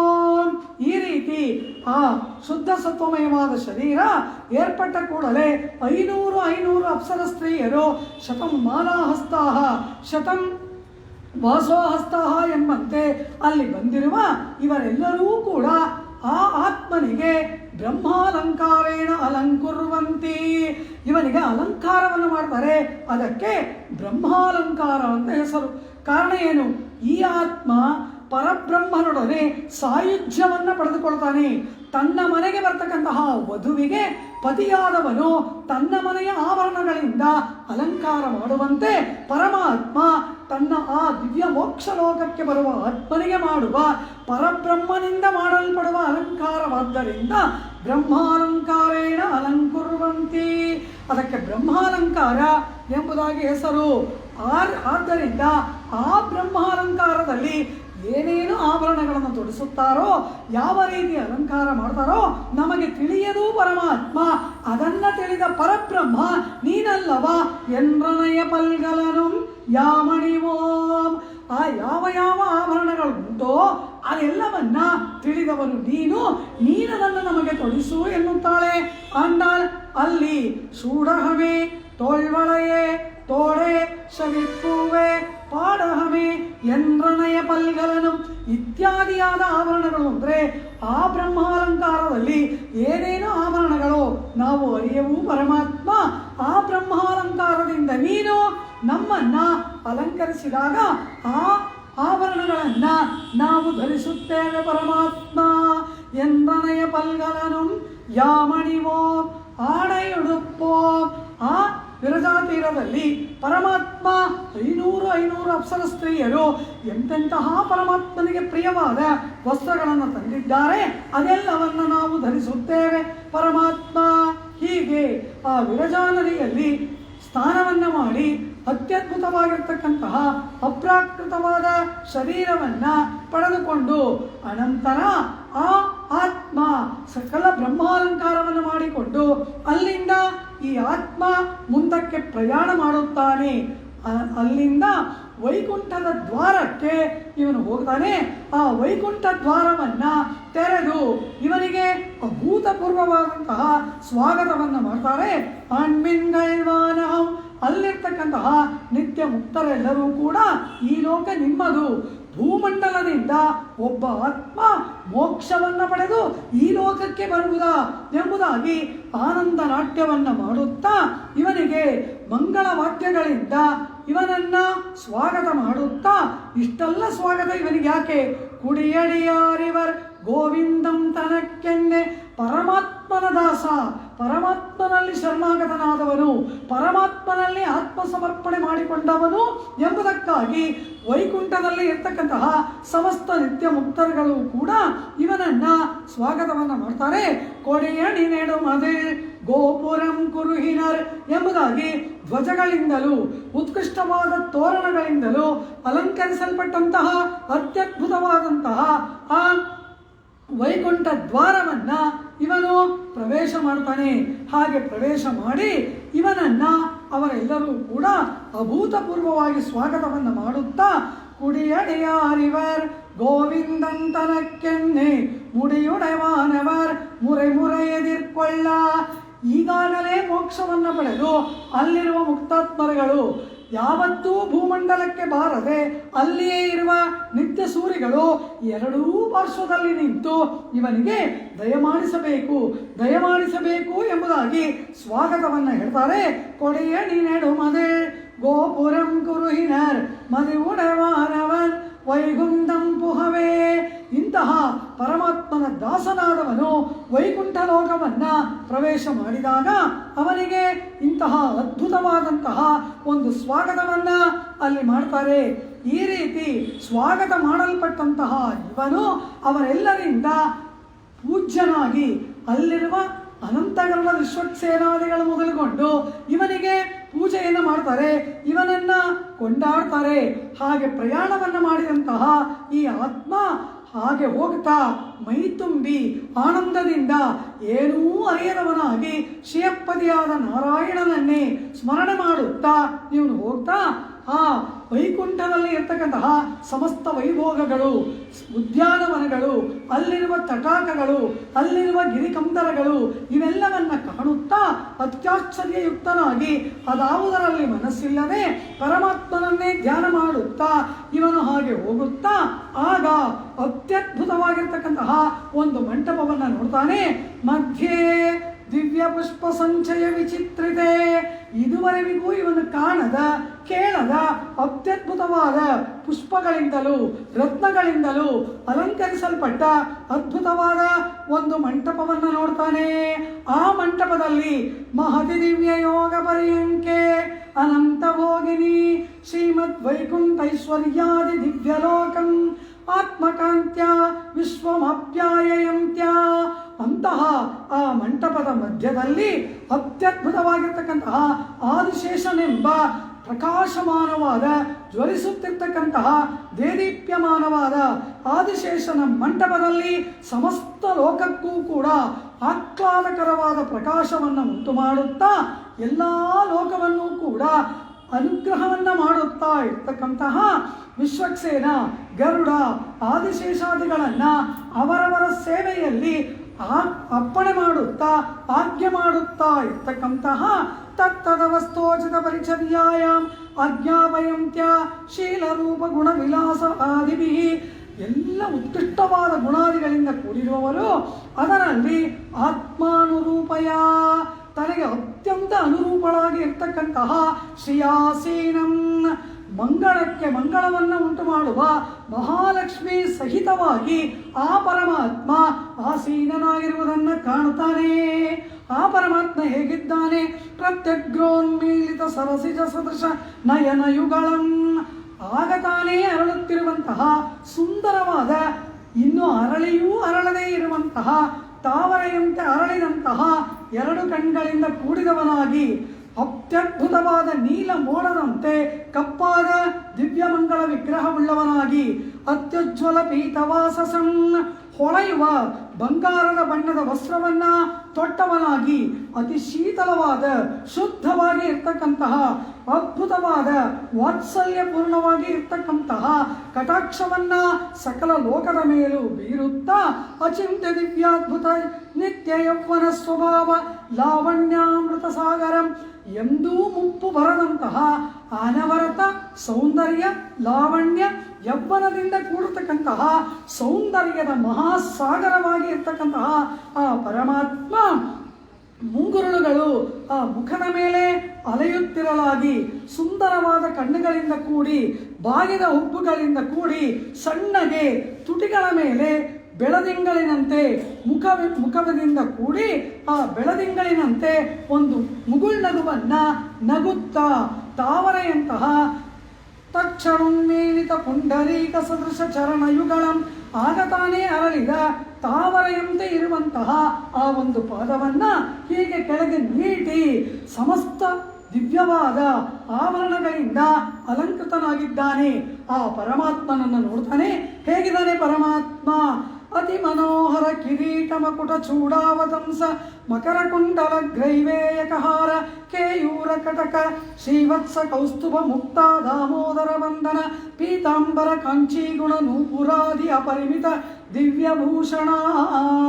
ಸಕಲಾಭರಣಗಳಿಂದ ಅಲಂಕೃತನಾಗಿರ್ತಕ್ಕಂತಹ ಪರಮಾತ್ಮ ಶಂಖಚಕ್ರ ಗದಾದಿ ಆಯುಧಗಳಿಂದ ಅಲಂಕೃತನಾಗಿ, ಆ ವೈನತೆಯ ಗರುಡ ವಿಶ್ವಕ್ಸೇನಾದಿಗಳಿಂದ ಸೇವಿತನಾಗಿ ಇರ್ತಕ್ಕಂತಹ ವಿಶ್ವಮಾತ್ಲಾದಯಂತಂ, ಎಲ್ಲ ಸಾಂಸಾರಿಕ ತಾಪಗಳು ಕೂಡ ಕಳೆದು ಹೋಗತಕ್ಕಂತಹ ಪರಮಾದ್ಭುತವಾದ ಪರಮಭೋಗ್ಯವಾದ, ಎಂದಿಗೂ ಇನ್ನು ಬಿಡಲಾರೆ ಎಂಬತಕ್ಕಂತಹ ಆ ಅತಿ ಪರಮ ಭಕ್ತಿಯನ್ನ ಉದ್ಬೋಧನೆ ಮಾಡ್ತಾ ಇರ್ತಕ್ಕಂತಹ ಭಗವಂತಂ ನಾರಾಯಣಂ ಪರಮಾತ್ಮನಾದ ಆ ಪರವಾಸುದೇವನನ್ನ ಕಂಡ ಕೂಡಲೇನೆ ಈ ಜೀವಾತ್ಮ ಮತ್ತೆ ಮತ್ತೆ ಕೆಳಕ್ಕೆ ಬಿದ್ದು ನಮಸ್ಕಾರವನ್ನು ಮಾಡುತ್ತಾ ಆ ಪರಮಾತ್ಮನನ್ನ ಸಮೀಪಕ್ಕೆ ಹೋಗಿ ಆ ಪರಮಾತ್ಮನ ಬಳಿಯಲ್ಲಿ ನಿಂತಾಗ ಆ ಪರಮಾತ್ಮ ತದಾ ಭಗವತ ಸ್ವಯಮೇವಾತ್ಮ ಸಂಜೀವನೇನ ಎಂಬಂತೆ ಇವನನ್ನ ಅತ್ಯಂತ ಶೀತಲವಾದ ಪ್ರೇಮಪೂರ್ಣವಾದ ನೋಟದಿಂದ ಇವನನ್ನು ಕಟಾಕ್ಷಿಸಿ, ಮಗು ಬಂದೆಯ ಎಂಬ ಹಾಗೆ ಅವನ ಕಟಾಕ್ಷದಿಂದಲೇ ಇವನನ್ನು ಮಾತನಾಡಿಸಿ, ಹೀಗೆ ಕೈ ನೀಡಿ ಈ ಮುಕ್ತಾತ್ಮನನ್ನ ಮೇಲೆ ಏರಿಸಿ ತನ್ನ ತೊಡೆಯ ಮೇಲೆ ಕುಳ್ಳಿರಿಸಿಕೊಂಡು ಗಾಢಾಲಿಂಗನವನ್ನು ಮಾಡಿದಾಗ ಅನೇಕ ಜನ್ಮ ಪರಂಪರೆಗಳಿಂದ ಪುಣ್ಯ ಪಾಪ ಕರ್ಮದಲ್ಲಿ ಸಿಲುಕಿಪಟ್ಟ ಸಮಸ್ತ ಯಾತನೆಗಳು ಕಳೆದು ಅಪೂರ್ವವಾದ ಬ್ರಹ್ಮಾನಂದವನ್ನು ಅನುಭವಿಸಿ ಭಗವಂತನ ಆಲಿಂಗನಕ್ಕೆ ಪಾತ್ರರಾದಾಗ, ನೀನು ಯಾರು ಅಂತ ಕೇಳ್ತಾನೆ. ನಾನು ನೀನೇ ಎಂಬುದಾಗಿ ಹೇಳಿದಾಗ ಪರಮಾತ್ಮನಿಗೆ ತನಗೆ ಪ್ರಕಾರಭೂತವನಾದ ಆತ್ಮ ತನಗೆ ದೊರೆತ ಎಂಬ ಆನಂದದಿಂದ ಪರಮಾತ್ಮ ಗಾಢಾಲಿಂಗನವನ್ನು ಮಾಡಿಕೊಂಡಾಗ ಪರಮಾತ್ಮ ಜೀವಾತ್ಮನನ್ನು ಅನುಭವಿಸಿ, ಜೀವಾತ್ಮ ಪರಮಾತ್ಮನನ್ನು ಅನುಭವಿಸತಕ್ಕಂತಹ ಅದ್ಭುತವಾದ ಈ ಆತ್ಮ ಆ ಪರಮಾತ್ಮನ ಅಮೃತೋಪಮವಾದ ಆಲಿಂಗನದಲ್ಲಿ ಇದ್ದು ಪರಮಾತ್ಮನ ಸ್ವರೂಪವನ್ನ, ಪರಮಾತ್ಮನ ಕಲ್ಯಾಣ ಗುಣಗಳ ಸಮೇತವಾಗಿ ಅನುಭವಿಸುವ ಪರಮಾತ್ಮನೇ ಪಾಲ್ಶೋರೆ. ಪಾಲ್ಶೋರೆ, ಶೋರೆ ಎಂದರೆ ಅಹಮನ್ನಂ ಎಂಬುದಾಗಿ ಹೇಳತಕ್ಕಂತಹ ಪರಮಾತ್ಮ ತತ್ವ. ಪಾಲ್ ಎಂದರೆ ಉನ್ ಪಾಲ್ ಪೋಲ್ ಶೀರಿಲ್ ಪಳಿತೊಳಿಂದೇನ್ ಆಳ್ವಾರ್ಗಳೇ ಹೇಳ್ತಾರೆ. ಪರಮಾತ್ಮನ ಕಲ್ಯಾಣ ಗುಣಗಳೇ ಹಾಲಿನಂತೆ ಕ್ಷೀರ. ಆ ಕಲ್ಯಾಣ ಗುಣಗಳಿಂದ ಕೂಡಿದ ಪರಮಾತ್ಮನೇ ಪಾಲ್ಶೋರೆ. ಆ ಪರಮಾತ್ಮನನ್ನ ಮೂಢ ನೈಪೆ ಇದೆ. ನಮ್ಮ ಪ್ರೇಮ ಎಂಬತಕ್ಕಂತಹ ತುಪ್ಪವನ್ನ ಪರಮಾತ್ಮನ ಮೇಲೆ ಸುರಿಯುವಿಕೆ, ಆ ಪ್ರೇಮವೇ ಭಕ್ತಿ. ಆ ಪರಮ ಭಕ್ತಿ ಎಂಬತಕ್ಕಂತಹ ಸರ್ವೋತ್ಕೃಷ್ಟವಾದ ಇನ್ನು ಈ ಪರಮಾತ್ಮನನ್ನ ಅರಕ್ಷಣ ಕೂಡ ಬಿಟ್ಟು ಇರಲಾಗದ ಒಂದು ಅತಿಶಯವಾದ ಪ್ರೇಮೋದ್ರೇಕವೇ ಪರಮಭಕ್ತಿ. ಅಂತಹ ಪರಮಭಕ್ತಿ ಎಂಬ ತುಪ್ಪದಿಂದ ಕಲ್ಯಾಣ ಗುಣ ಪರಿಪೂರ್ಣನಾದ ಪರಮಾತ್ಮನನ್ನ ಪೂರ್ಣವಾಗಿ ಭಕ್ತಿಯಿಂದ ಮುಚ್ಚಿ ಆತ್ಮ ಪರಮಾತ್ಮನಗಳು ಅನುಭವಿಸುವ ಅಪರಿಮಿತವಾದ ಬ್ರಹ್ಮಾನಂದವನ್ನ ಕೂಡಿರಂದು ಕುಳಿರಂದು ಎಂಬುದಾಗಿ ಆಂಡಾಳ್ ಆ ಪರಮಪದ ಸಾಮ್ರಾಜ್ಯದಲ್ಲಿ ಮುಕ್ತಾತ್ಮನಾದವನು ಪಡೆಯತಕ್ಕಂತಹ ಅತ್ಯದ್ಭುತವಾದ ಬ್ರಹ್ಮಾನಂದದ ಭೋಗ.